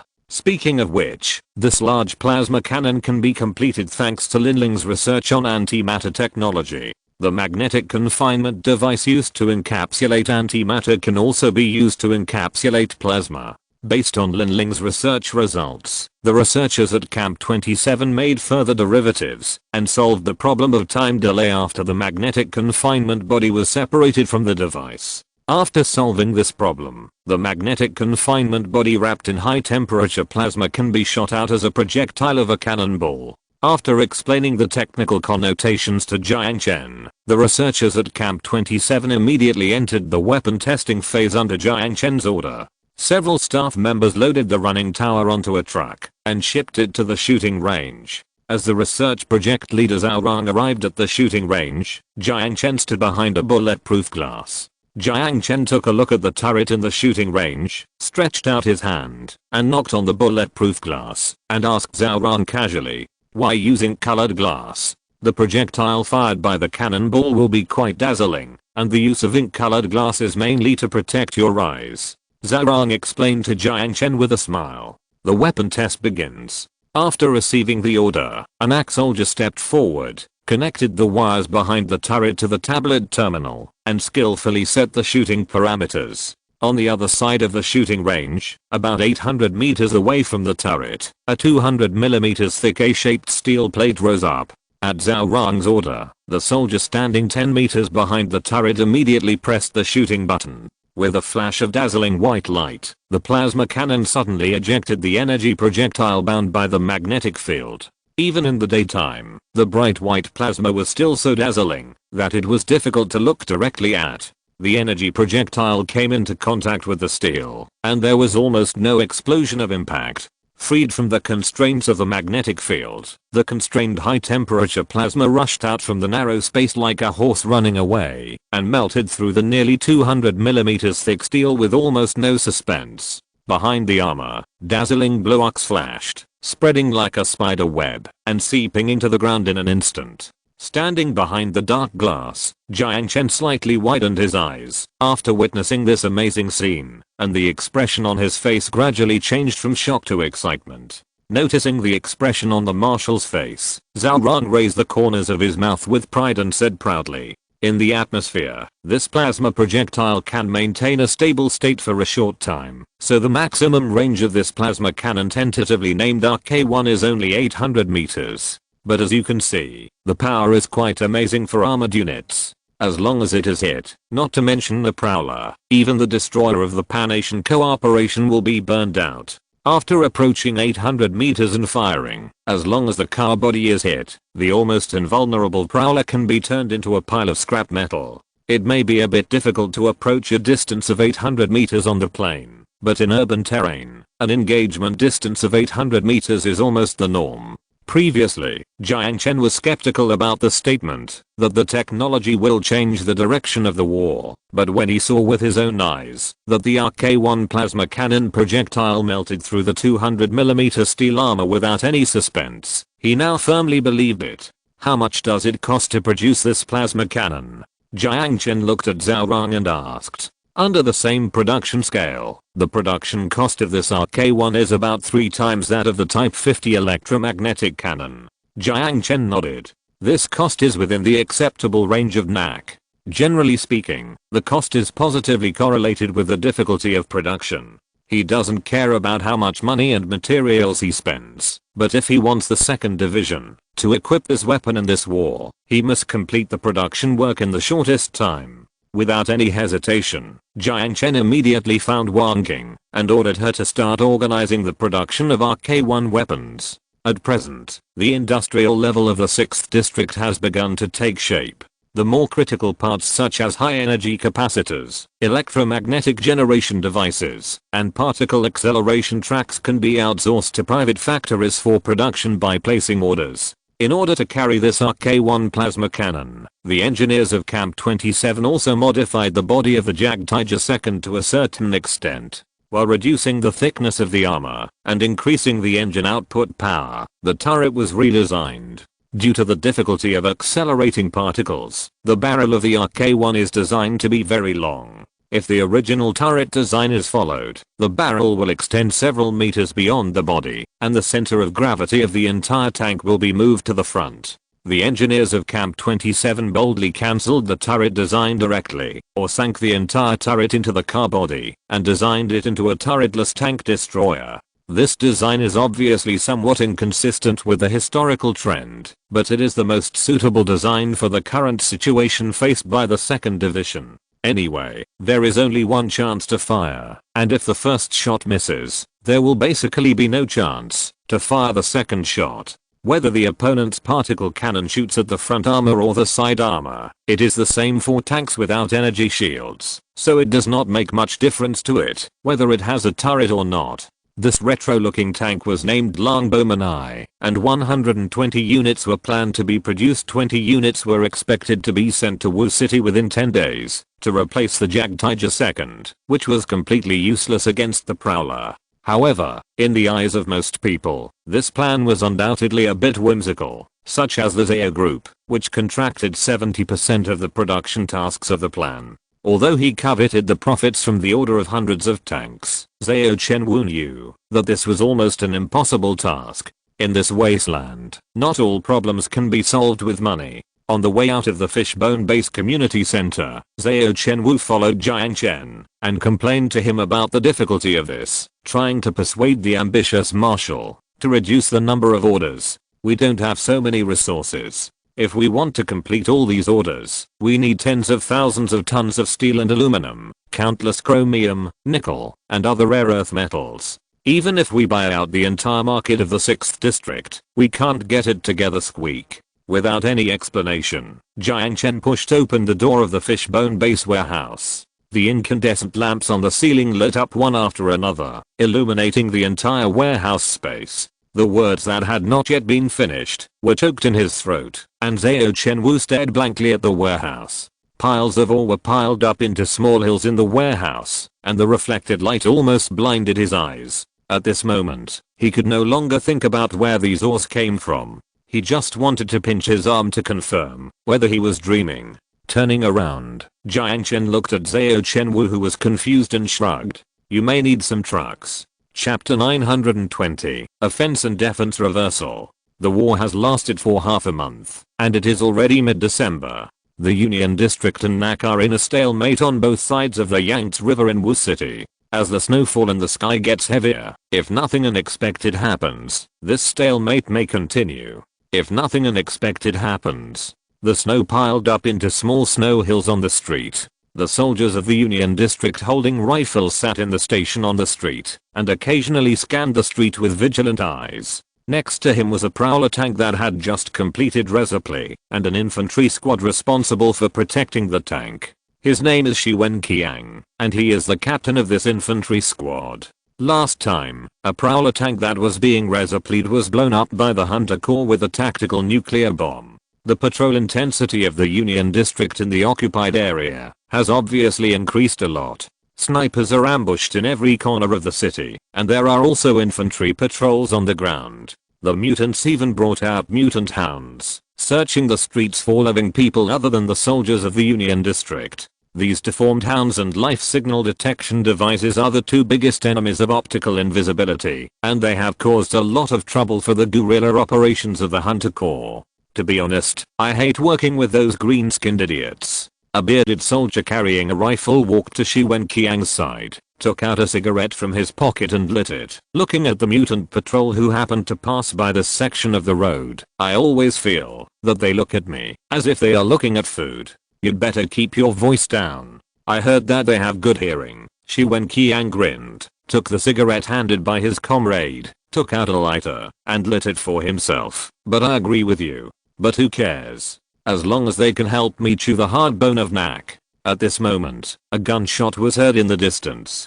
Wen Qiang frowned, put out the cigarette that he hadn't taken 2 puffs of, and stuffed it back into his pocket. In order to reduce the threat of NAC shelling, the troops of the Union Command Zone were scattered throughout the city, and they would hardly stay in a fixed location for too long. This meant that they were very likely to encounter NAC guerrillas. It's about 1,000 meters from here. At this time, the soldier who had been squatting on the side of the road without saying a word suddenly said, "It's approaching, and there are sounds of vehicles." Everyone skillfully loaded their rifles and moved towards the direction of the Prowler tank. Shi Wenqiang punched the tank armor with his fist and said through the headset, "Get up, it's time to work." The prowler next to him responded to his words with the roar of the engine starting. The tank drove forward 2 or 3 meters and stopped at the entrance of the road. Shi Wenqiang gestured to the soldier next to him, indicating that he should move to the bunker next to him and set up a light machine gun fire point. The gunfire across the street gradually became more and more intense. Shi Wenqiang felt something was wrong, but he couldn't tell what was wrong. At this moment, a horse roar floated from the mall on the street. A mutant covered in blood stumbled onto the street, but he was shot into a sieve by bullets from behind before he ran to steps. Use the coaxial electromagnetic cannon to fire at the first floor of the mall. Shi Wenqiang said calmly. Got it. The prowler tank turned its turret, and the coaxial rapid-fire electromagnetic cannon next to the Type 52 particle cannon suddenly ejected high-speed projectiles, breaking the mall's door and walls into several sections. The gunfire in the mall was suppressed, but before Shi Wenqiang could breathe a sigh of relief, dense bullets were fired from the opposite side of the street, almost catching his team off guard. He retreated behind the tank, a sneer appeared on his lips, and he skillfully released a reconnaissance drone from his backpack and marked the NAC rifleman across the street through the tablet terminal, looking for death. The prowler slowly moved the turret and pointed the gun barrel at the team of NAC soldiers. Any ground target, no matter how hard or soft, is a paper tiger that can't withstand a single blow in front of the Wanderer. NAC has no means to defeat the Wanderer on the front battlefield. In the face of absolute technological advantage, all so-called tactics are futile. Shi Wenqiang firmly believes this. However, his disdainful sneer soon solidified on his face. Directly opposite him, that is, directly behind the barrel of the Wanderer tank, a strangely shaped turretless tank crashed through the wall and drove onto the street, with its hideous barrel already pointed at this side. Tank? How could there be a tank? Exclamation mark. NAC blew up all the cross-river bridges that could pass through the Yangtze River in Wu City. The armored units were unable to pass through the ice surface not only for the United Command Zone, but also for the NAC as the defending party. In theory, but he obviously did not take into account the NAC's airship. Hide. Shi Wenqiang shouted at his comrades who were also leaning against the tank, and rushed to the bunker on the side. He did not think that the turretless tank could pose any threat to the prowler, but for infantrymen like them, any armored unit that went around the back of the bunker was a fatal threat. However, his blind confidence in the prowler did not last long. A dazzling white light flashed, and the shells like bull lightning instantly hit the body of the prowler tank. The heavy armor was completely useless. The plasma with a temperature of tens of millions of degrees melted through the armored shell in an instant. The word fear was deeply branded on his face, so that he forgot the stinging pain in his eyes. Drones with guns mounted on them poured out from across the street like a tide, and the NAC soldiers squatting behind the bunker also began to charge. The coaxial machine gun of the longbowman I suppressed them behind the bunker, and they could not even raise their heads, let alone fight back against the charging NACs. A deep despair rose in Shi Wenqiang's heart. Captain, what should we do? A young man squatting behind the concrete bunker looked at him with horror. He took out the EMP grenade, but after hesitating for a while, Shi Wenqiang finally stuffed the EMP grenade back. Even if it was a Type 52 particle cannon, it would not be possible to penetrate the armor of the prowler with just one shot. Obviously, NAC has mastered directed energy weapons that are even better than before the war. When he saw the armor of the prowler being pierced like window paper, his will to fight had been lost by half. If the first corps lost its armor advantage and faced a supply disadvantage, there would be no possibility of winning at all. Surrender. Throw the rifle out of the bunker, and the pistol. After saying this word humiliatingly, he gave up his dignity and threw away the rifle in his hand, cut a white strip from the sleeve of the polar camouflage with a dagger, tied it to the barrel of the rifle, and shot out. Seeing the boss surrender, the soldiers lying behind the bunkers did not look down on him, but instead breathed a sigh of relief. They were not pack officers, and had no interest in the so-called orthodoxy. They followed the Union District, just to survive in this cruel wasteland. After the white flag was raised, the machine gun suppression and strafing stopped. The NAC soldiers did not make things difficult for them. They handcuffed them skillfully and handed them over to the mercenaries. to be sent to the base outside the war zone. The drone formation circled into the building beside the street, and the longbowmen I got back on the road. Following the infantry, they continued to advance towards the hinterland of the 1st Legion 1 occupied area. Since they entered Wu City, they had destroyed 4 prowlers, including the one that was blown up by the nuclear bomb. The remaining prowlers of the 1st Legion are only 8. On the NAC side, there is still 1 intact longbowman among the 30. Although it is not known how long this tactic of infantry attracts firepower and tanks explodanus can succeed, one thing is certain. The offensive and defensive positions of both sides have reversed. Happy Mid-Autumn Festival everyone, spend more time with your family. Chapter 921, The Horn of Counterattack.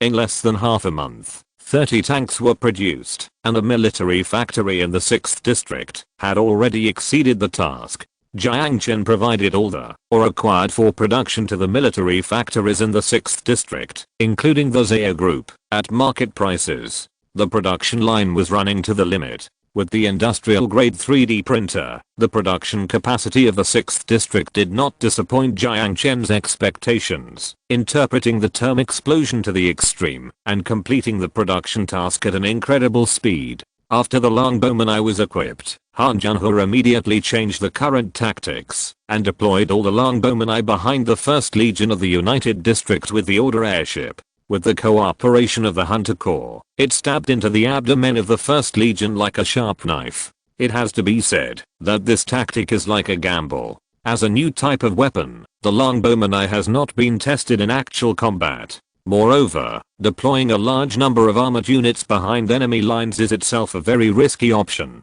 If used well, this knife can directly pierce the enemy's heart, but if used poorly, this knife is likely to get stuck in the enemy's ribs. The lack of a turret means that it must not stop advancing. Once surrounded, it lacks anti-infantry means, and is most likely to be exploded by anti-tank rockets or high explosives from infantry. In addition to placing all armored units behind enemy lines, Han Junhe also deployed almost all of the 2nd Division's individual drones into this battle. Under the cover of the sea of drones, the charging longbowmen were invincible. Although EMP weapons can cause considerable damage to drones, only the ones in the center of the EMP weapon landing point fell directly to the ground. Drones such as Vipers and Hummingbirds have been modified with EMP weapons. As long as they are a little distance away, EMP can only cause their internal circuits to overheat, causing them to stop moving for 2 or 3 seconds. Want to destroy them all? Unless you take out EMP grenades of the same magnitude, or other EMP weapons.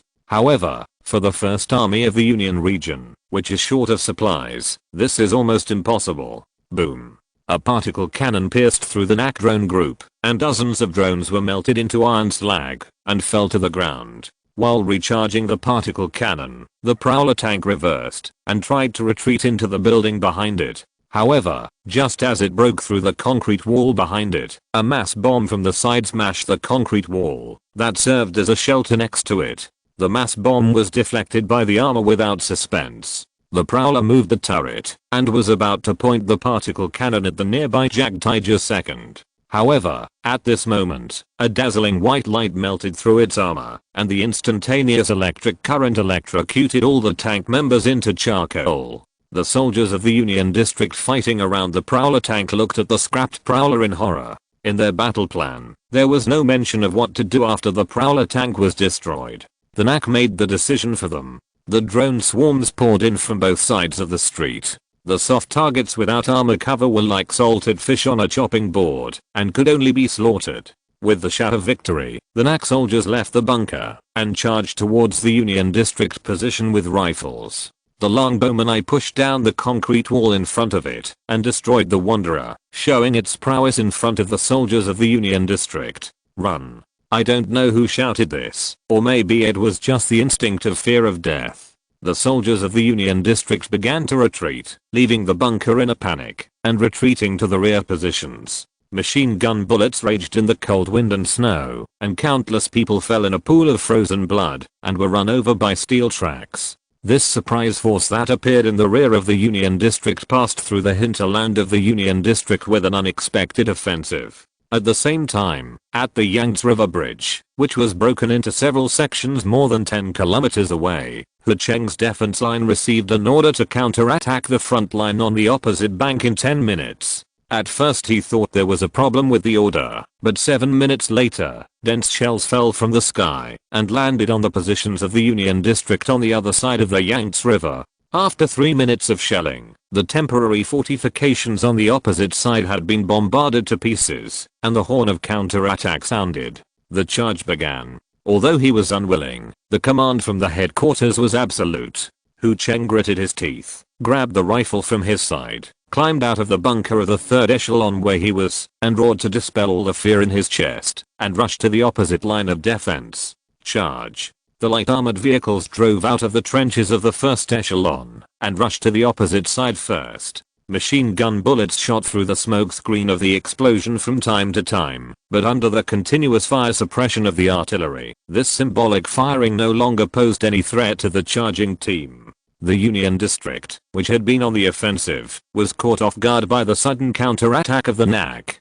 However, although they were caught off guard, the soldiers of the Union District in the trenches did not panic, but were surprised by the attack of the NAC. They believed that, when their prowler tanks drove to the edge of the defense line, they would immediately teach them a lesson. Not only that, they could also take down the defense line on the opposite side that had been difficult to attack for a long time. However, the development of the situation was beyond the expectations of the soldiers of the Union District. They didn't wait for the prowler tanks, nor did they wait for reinforcement from the rear. With the support of artillery fire, the NAC soldiers suffered only a few casualties and easily crossed the frozen Yangtze River, engaging in close combat with the soldiers of the Union District hiding in the trenches.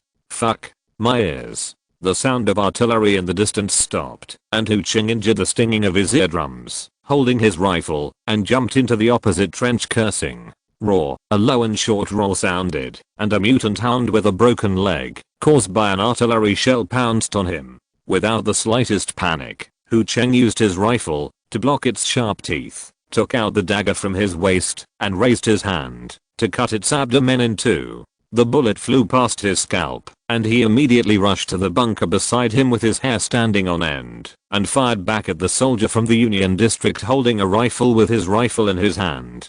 Unbelievable, I actually stepped on the opposite line of defense? Without time to chew on the shock in his heart, Hu Cheng, who had killed the soldier, leaned against the back of a wooden box piled with snow, gritted his teeth, and replaced the rifle with a new magazine, and at the same time, looked at the time on the ep. It's time. After mumbling to himself, Hu Cheng let go of the rifle, and covered his ears. Boom.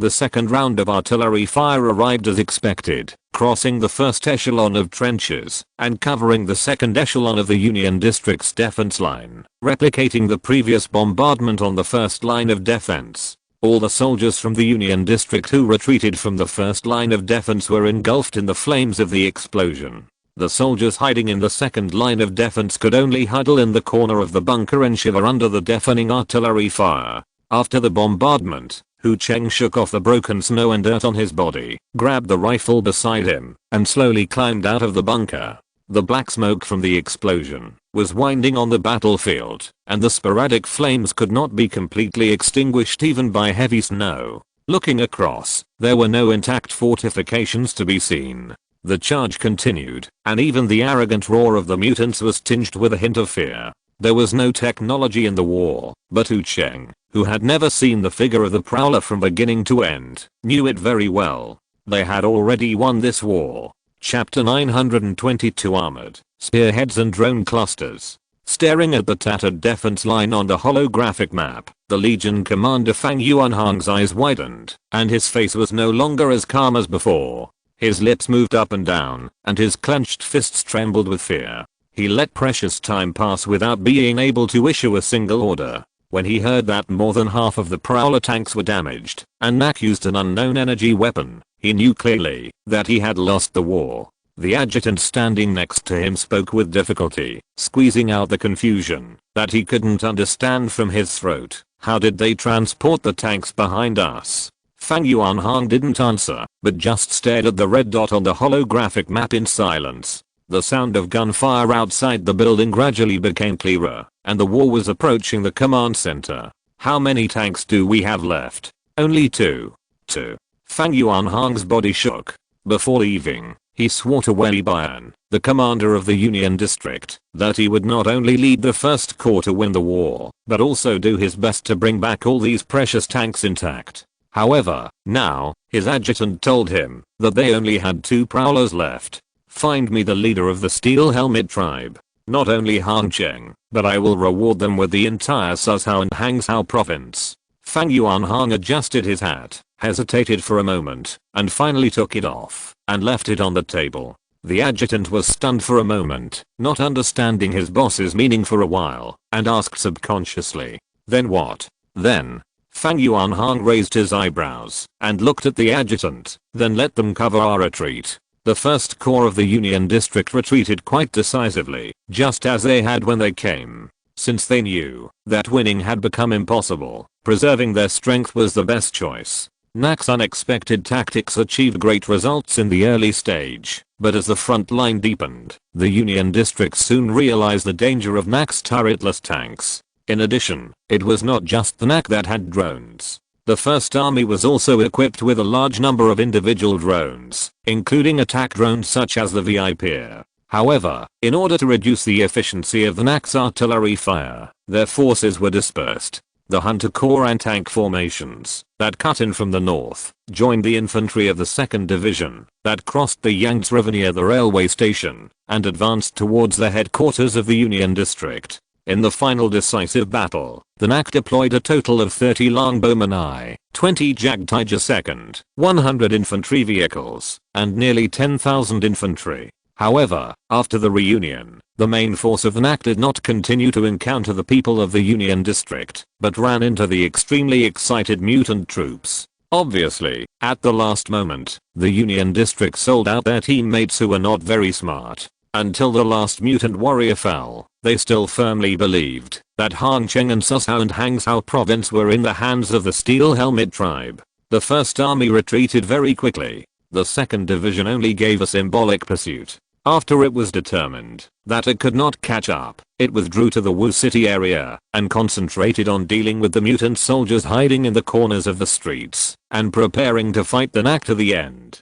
The war lasted from the early morning until late at night the next day. When the victory news was reported back to the Fishbone Base and the 6th Block, the entire NAC cheered. The festive atmosphere lingered in the streets and alleys of the 6th Block, and the prices of beer and various liquors rose more than a little. After the victory of the war, the NAC military government held a high-level meeting to summarize the gains and losses of the war and make instructions for the next step. In addition to Jiang Chen, who was the marshal, the meeting was attended by the heads of the 3 major divisions and other senior military officials, as well as ministers of various departments of the military government such as Wang Qing and Lu Huosheng. As the temporary commander who led the 2nd Division to win the war, Han Junhua naturally became the second protagonist at the conference table besides Jiang Chen. However, since she was still at the front line, she could not be present at the scene in person, but only participated in the meeting through the holographic image. In her summary of this battle, she proposed a very interesting word: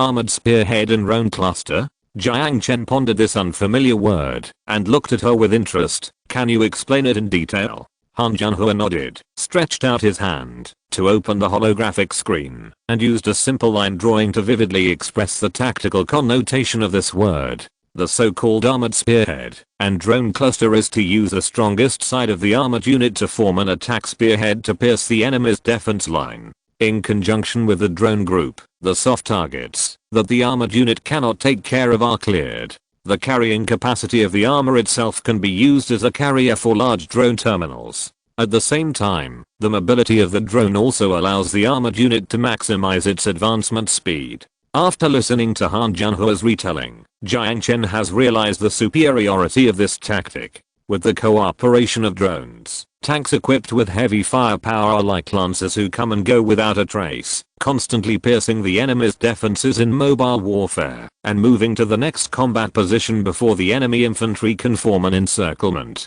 Especially in urban terrain where drones are good at taking full advantage, the superiority of this tactic is self-evident. Jiang Chen silently remembered Han Jianhua's words. This advanced tactical idea seems to be more effective in the present world, not just in the end of the world. After all, in the present world, EMP weapons have not yet proliferated to the point where everyone has EMP grenades, and the combat effectiveness of drones will be brought to the extreme. Han Jianhua continued to read the report and soon read the location of the damage. In the entire war, we lost a total of 14 longbowmen, only 5 were destroyed by anti-tank rockets, except for 3 that were destroyed by the particle cannon of the Wanderer, and 6 of them were due to the failure of the tank itself, so the commander had to abandon the vehicle and order it to self-destruct. After all, it was a rush tank, and Jiang Chen could understand such a situation. It was understandable, but the problem still had to be solved. Jiang Chen looked at the head of the scientific research department and asked him to feed back the problem to Camp 27 and find out, as soon as possible, whether the problem was in the design or production. The imminent crisis has been resolved, and there is enough time to solve these problems. There is another issue that we must pay attention to, that is the Type 52 particle cannon in the Union Zone. This particle cannon can be said to be the prototype of plasma weapons. We cannot unilaterally expect our enemies to stagnate. What we need to consider now is how to defend against this energy weapon. At this point, Jiang Chen paused, looked at the director of the scientific research department and continued. The next focus of the scientific research department is to maintain the investment in aerospace technology and appropriately tilt resources towards shield technology. The thickness of the armor is meaningless in front of energy weapons. Both the Type 52 particle cannon and RPR-1 have proved this. Now we have a sharp enough spear, and we only need a shield to match it. Although war has never changed, the form of war has changed. The era of armor is justice and caliber is truth is over. No matter how thick and powerful your armor is, it is only a matter of time and power for it to collapse in front of energy weapons. The technology that Pan-Asia cooperation failed to complete before the war was kicked by NAC. The next one is shield technology. As long as we figure out how to scale up the Holy Shield system, I believe this problem should not be too difficult to solve. Chapter 923 A Wise Decision. Number 27 Ziyuan Road, Shangjing City, is the largest gymnasium in Pan-Asia cooperation. It is said that when the war broke out, a grand football match was being held here, so on the seats around the circular stadium, you can vaguely see skeletons stripped of flesh and blood, and rusted Coke cans. Directly below the gymnasium is shelter number 022, but this shelter has long been abandoned. It was brought back to light by the most pragmatic and diligent Grava-keeper sect in the Church of Dusk. Although they are believers, they are never bound by doctrine and pursue absolute efficiency. It is precisely because of this that they will diverge from the orthodox sect led by Boyu. Sometimes, I think the name Gravadigger is more suitable for us than Grava-keeper. Looming Hu took a flashlight, looked around, and looked at the lines of bloodstains on the wall that had been oxidized for who knows how many years, and said in a mumbling manner, "Your statement is very vivid." The man smiled and said in a relaxed tone, "But I will not agree with your proposal at the meeting. No matter what era, digging ancestral graves is not a popular profession. Come on, I'm just talking." Walking in the dilapidated subway, the two followed a team of two-headed cows carrying goods. These hard-working animals are one of the few gentle alien species in the wasteland. They are easy to tame and can cross terrain that vehicles cannot cross. And because there is less accumulation of toxins in their bodies, if you don't consider the taste of chewing sand, they are also one of the few sources of meat in the wasteland. More than a dozen soldiers in cold-proof clothing walked around the consignment team, scanning the shadows in the corners with vigilant eyes, alerting possible zombies, alien species, or predators. Although it is a road that they are used to walking on weekdays, no one dares to take it lightly. The number of survivors who capsized in the gutter because of carelessness is too many to count, even if all the living people use their fingers, and there are many powerful lone travelers among them. Soon, they arrived at their destination, Shangjing Stadium Station. After crossing the demolished ticket gate, a team of people drove a two-headed ox to the exit and went straight into the second underground floor of the stadium. This is the base of the Grava-keeper cult, where nearly 10,000 people live. The center of the stadium has been transformed into a large plantation. The transparent graphene shield can block the snow and let in the sunlight. The mutant fruit growing on the green field is the food source of this underground city. Two sentinels stepped forward at the door, and after confirming LV Minghu's identity, they immediately stepped back 2 steps to salute. LV Minghu nodded, stepped through the door, and continued to walk forward. The man behind him stayed, and led the pack team to another direction. When they arrived at a place like a cowshed, a pot-bellied man stepped forward, rubbed his swollen eyes, and took out a tablet from his pocket. As a warehouse manager, his daily job is to count the materials transported into the base. "Hey, fatty, are you on duty today?" "Yes, this damn weather, my nose is almost frozen off." He walked forward with a grumble, unbuttoned a package, and his hands froze immediately. This.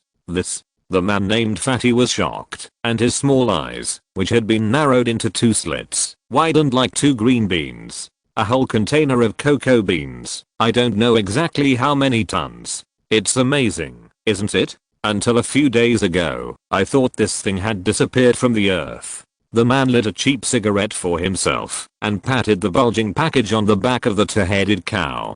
"Pack it separately, transport it to the warehouse for storage, and remember to keep it dry. That's it." The fat man nodded quickly, and asked the staff to unload the cocoa beans. "As long as you put it in a pot to bake, add sugar, and keep boiling, you can extract the cocoa liquid of Chinese tune. With a little processing, it can be made into cocoa powder or chocolate. No matter what it is made of, it is a hot luxury in the wasteland, because it is easy to store, and can even be used as currency like canned food. And because of the high calorie content, it is much more valuable than canned food of the same weight. If it must be converted into subcrystals, it would probably take millions." On the other side, LV Minghu, who had walked deep into the basement of the gymnasium, stopped and pulled out the data cable from the app and connected it to the jack next to the door. The reading bar on the screen finished, and after passing the security verification, a straight crack appeared on the flat cement wall, leaving a passage on both sides.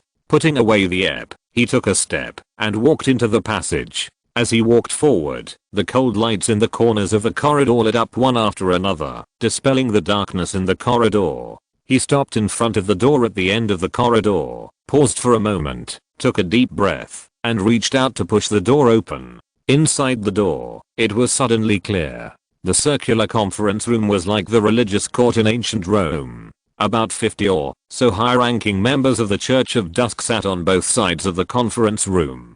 Judging from the packed meeting room, the meeting had obviously been going on for a long time. As the door opened, everyone's eyes were focused on LV Minghu. "You are late, Mr. Bishop." The old man sitting in the first seat looked at his watch and said, "There was a little problem on the way." LV Minghu walked to the center of the circular meeting room and said to the old man, "There are many bishops in the Tomb Keeper sect, but there are only a few who have real power. The old man sitting in the first seat of the conference room is one of them. As the Archbishop of the Tomb Keeper sect, he is in charge of all powers including finance and the military." The old man nodded and did not intend to investigate the reason for his lateness.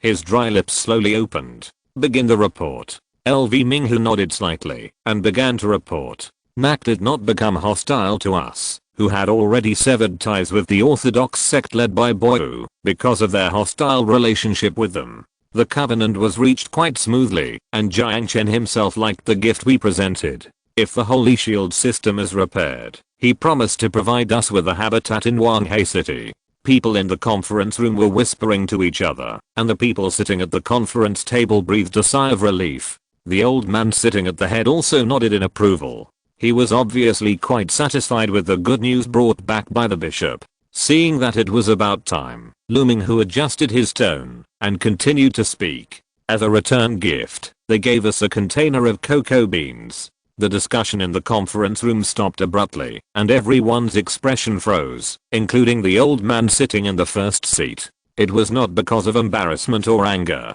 but because they were so shocked that they didn't know what expression to make. "Container? How big a container? A container of cocoa beans? Not mutant fruit? Or Shell Valley?" LV Minghu was not surprised at the expressions of everyone. He had experienced this feeling when he was in Wanghai City, and he had not recovered from the shock until the container was loaded on the freighter. Looking around the senior executives in the conference room, LV Ming, who looked at the old man sitting in the first seat and said solemnly, "NAC's strength is far beyond our imagination. We must re-examine our relationship with them." The old man rubbed his skinny index finger on the armrest and fell silent. Compared with the senior executives present, he thought more about the deep meaning behind these gifts and the terrifying strength shown by NAC. There is no goodwill or magic power in the wasteland. The only factor that keeps one party calm is absolute strength. After a long while, the cracked lips slowly opened. "You're right." Lu Minghe breathed a sigh of relief and bowed slightly. "A wise decision. If you're listening to this novel on a channel other than Fanfic World, it means they downloaded and uploaded it without effort. We cordially invite you to visit our channel, Mundo Fanfic Novelos. There you'll find the original version of this story and you can explore many other novels of various genres. We're waiting for you to immerse yourself in a world of incredible novels. Chapter 924, Honoring and the Feelings of the Two. When the war was over, it was already the end of December. Except for the colder weather and heavier snow, people could not feel more changes brought about by the change of seasons. After a war, although the 2nd Division had an advantage in the later stages of the war, the losses of the 2nd Division were not a small number. And most of the survivors were injured and exhausted. According to the order issued by the Marshal's office, the 2nd Division will exchange defense with the 3rd Division, and Zhao Gang will lead the 3rd Division to Wu City to take over the defense. The 2nd Division that was replaced will go to the Fishbone Base for reorganization, and the Marshal will personally preside over the triumphal ceremony and reward those who have made contributions. Due to the heavy snow, the road from Wanghai City to Hangcheng was blocked, and the only means of transportation that could travel between the two places was the airship. It was not until the end of December that the replacement of the two divisions was completed. Therefore, the awarding ceremony was scheduled on the eve of New Year's Day, and this ceremony, which symbolizes glory, also adds a bit of special joy to the New Year's Day in 2019. Award Corporal Hu Cheng the Knight's Medal. A loud and rough voice echoed in the square of the Fishbone Base. On the medal awarding platform, Hu Cheng's face was flushed, and he held his chest high. He saluted Jiang Chen in a standard military salute, and shook hands with the Marshal. After he personally put the medal on him, he stepped back half a step, and took the uniform symbolizing the status of a knight from the civil servant next to him, as well as a check for 1000 credit points in a wooden box. According to the regulations of the NAC, those with outstanding military merits will be awarded the status of a knight, which means that he will be able to have his own set of power armor, lead a team of 5 people, and have the opportunity to transfer from the front line to the military government system as an official in the future. Although the Marshal did not say a word during the handshake, Hu Cheng was still trembling with excitement. It was an unparalleled honor to be able to shake hands with the Marshal who commanded the entire NAC and accept his medal. After drinking happily with his comrades in the tavern, Hu Cheng returned to his home in the Fishbone Base with his drunken body. This is a simple apartment. From the dusty coffee table and the random piles of sundries in the room, it can be seen that he is the only one living in it. But it doesn't matter, he will move to a new place soon. Anyone who becomes a knight has the right to own a property in the Garden of Eden. That is a privilege that only those who have made outstanding contributions to NAC can obtain. By the way, the function of the Garden of Eden is of course not just those absurdly large CNC planting towers. The living space that occupies 50% of the area is its main body. As a closed independent biosphere unit, the Garden of Eden can see the real pre-war scenery. There is no cold wind and snow inside, and it is always spring all year round. He fell headfirst into the bed, and the snoring soon filled the whole room. In his dream, he dreamed of the goddess he had been thinking about day and night. In the dream, she finally agreed to his pursuit, and was willing to become his wife. In the dream, he pinched her delicate hand, and put a ring on her finger. In his dream, he was wearing a power armor, and led his team to plant the flag of NAC in the center of the ruins of the Union District.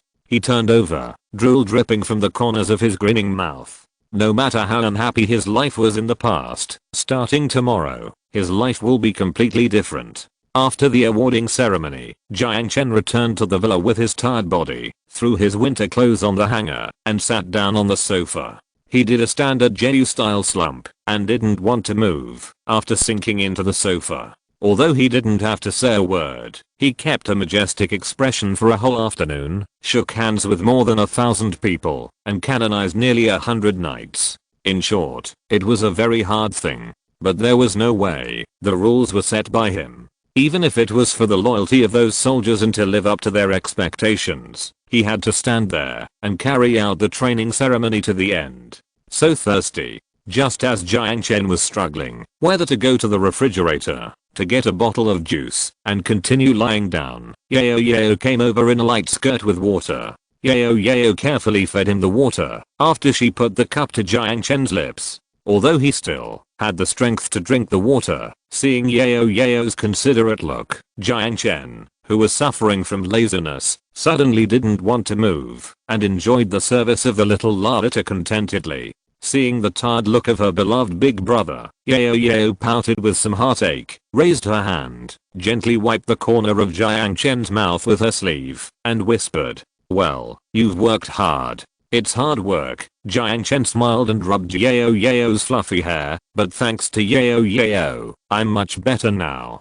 Hehe. Yao smiled cutely, and being touched on the head was like a little squirrel who picked up a pine cone. That happy expression could heal all the fatigue in the world. Even if you are not a Lalita control, it is difficult to resist the softness of the gentle touch and the impulse that surged from your chest, and it is difficult to resist the urge to make that happy expression even happier. Speaking of which, haven't Sister Sun Jiao and the others come back yet?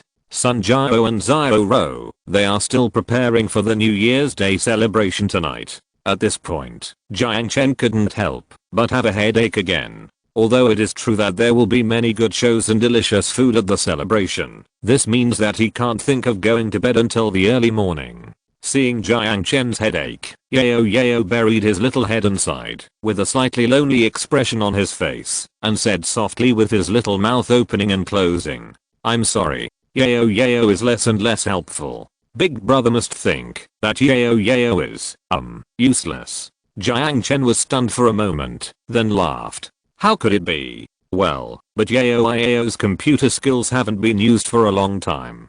Jiang Chen picked up Yao and put the frightened little animal on his lap. He patted her back and said softly, "When Yao didn't know, Yao had helped me a lot." "Really?" Lying in Jiang Chen's arms, her big eyes looked at his eyes motionlessly. Responding to the eyes full of expectation and the immature feelings, Jiang Chen nodded solemnly, pinched her little nose, and smiled. "Of course." Yao smiled shyly, pressed her soft cheek against Jiang Chen's chest, and quietly felt the warmth. The quiet atmosphere continued in the living room. Hiding behind the door, holding her favorite mango pudding in her hand, Linling silently closed the door. She originally planned to go out and ridicule him a few words and then stuff the pudding in her hand into his mouth, but it seemed that she was one step ahead. Relieved. "Just right, no need to worry about things I'm not good at."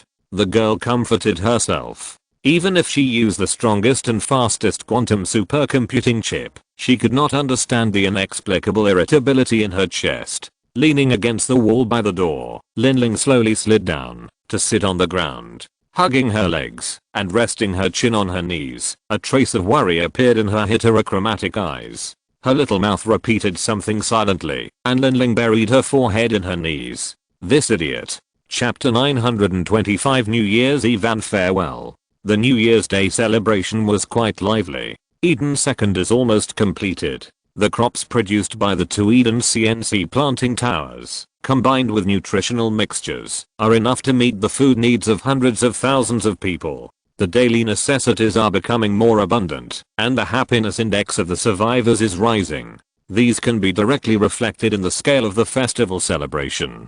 On the stage, a female singer who had just woken up from the hibernation chamber sang a hymn of love and hope with a crisp voice, which kicked off the New Year's Day party. If it were 3 years ago, a beauty like her would definitely be a best-selling commodity in the slave market, a plaything under the crotch of the warlord mercenary leader. However, now, NAC has abolished the inefficient slave system and established a set of blue skin protection laws that are strictly enforced in the area of governance. Although many wastelanders look down on these old antiques, who don't understand the situation, these people from civilized society are a valuable asset in Jiang Chen's view. If the fire of civilization cannot be revived, even if the holy shield system is repaired, and the high-rise buildings of the entire Wanghe city are rebuilt, it will only be a superficial prosperity. The stage curtain fell amid applause. Behind the stage, Lin Ziren, who was wearing a long dress, walked behind the scenes.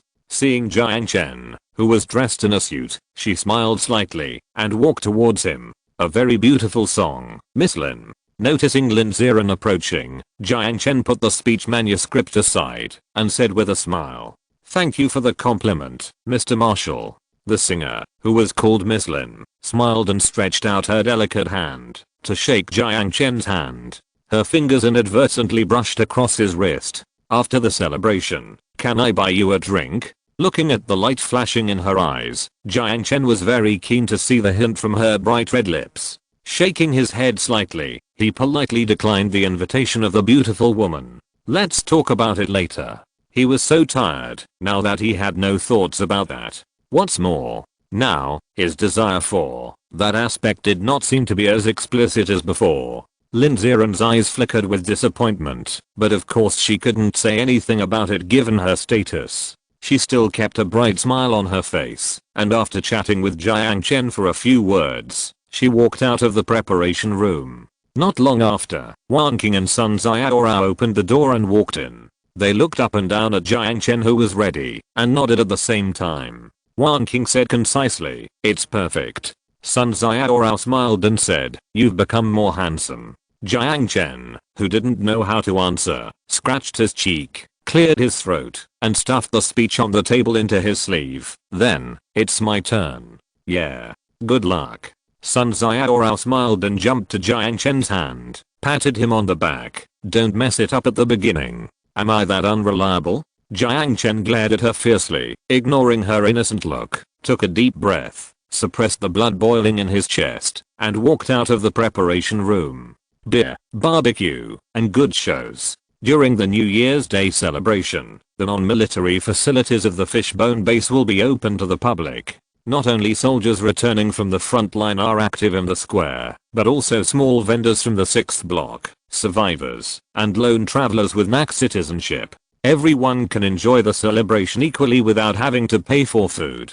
In addition to the carnival, just be careful not to be kicked out because of waste. After 3 singing and dancing performances, the celebration ushered in the highlight of the day. The soft lights gradually became hard. The joyful atmosphere in the square did not decrease, but the noise gradually stopped. Even those who didn't care much about the performance turned their eyes to the stage and the big screen, watching the leader who led back to prosperity, Jiang Chen. "I'm very happy to stand here and celebrate New Year's Day with you. I'm Jiang Chen. In this devastated land, we have spent another new year." The ups and downs of the voice are full of tension, and it spreads to every corner of the base through the loudspeaker. People looked at him fanatically, at this undefeated marshal, and paid him the highest respect. If there really were gods in the world, it would be nothing more than this. For the survivors of the wasteland, whoever can provide food is the well-deserved ruler. Whoever can drive out the aliens and zombies is the well-deserved warrior. And whoever can bring order to the wasteland and take into account the former too, even if he is not a god. What is the difference between him and a god? Standing in the crowd, Hu Cheng, who has become a knight, looked up at Jiang Chen on the stage. His Adam's apple surged up and down, and it was difficult to express the pride in his chest. At this moment, the one who was holding his arm and standing with him to share the celebration was the goddess in his mind. He vaguely remembered that this morning, when he held the ring in his hand and confessed to her, she looked shy and charming. After taking a sip of cold beer, Hu Cheng smiled silly and said with a burp, "Yesterday, at that very spot, the marshal personally put the medal on me." His girlfriend pouted, rolled her eyes at him, and reached out to gently pinch his waist. "Why do I feel that when you talk about that, you are even more excited than when I agreed to be your girlfriend?" Hu Cheng touched the back of his head and smiled foolishly, then quickly hugged his future wife to cheer her up, affirming the work of all citizens of NAC. commending the hard work of the soldiers on the front line, and sending blessings to the soldiers of the 3rd Division who were far away in Wu City and could not attend the celebration. Soon, the celebration speech of the marshal on the stage had come to an end. After the final speech, the audience applauded loudly, maintaining the dignity that a marshal should have. Jiang Chen nodded slightly, turned around and walked off the stage. Walking into the preparation room, Sun Jiao was standing there with a smile. How did you perform? Pretty good, or rather, above par performance. Jiang Chen curled his lips, reached out to untie his tie, threw the thickened suit aside, took the winter clothes from the hanger, and put them on. It's finally over. Hearing Jiang Chen's words, Sun Jiao's expression was slightly lonely. Are you ready to go back? The hand that was pinching the button stopped, and after thinking for a moment, Jiang Chen nodded and said, well, tomorrow is the combat meeting for the Union Command area, and I will have to go back there the day after tomorrow. He was supposed to go back in mid-December, the day the space elevator was completed, but no one expected that the battle situation in Wu City would be so intense. If it weren't for the breakthrough in magnetic confinement technology and the deployment of the PR-1 plasma cannon, the war would probably continue. Sun Jiao didn't say anything, but went forward to hug and kiss him. I'll wait for you to come back. Jiang Chen squeezed her hand and responded softly, well, thank you. End of this chapter. Thank you very much for reaching the end. Don't forget to like. Looking for more exclusive content and immediate access? Subscribe to our Patreon. Remember, every like, subscription, or donation encourages us to continue. Thanks to everyone. See you in the next video.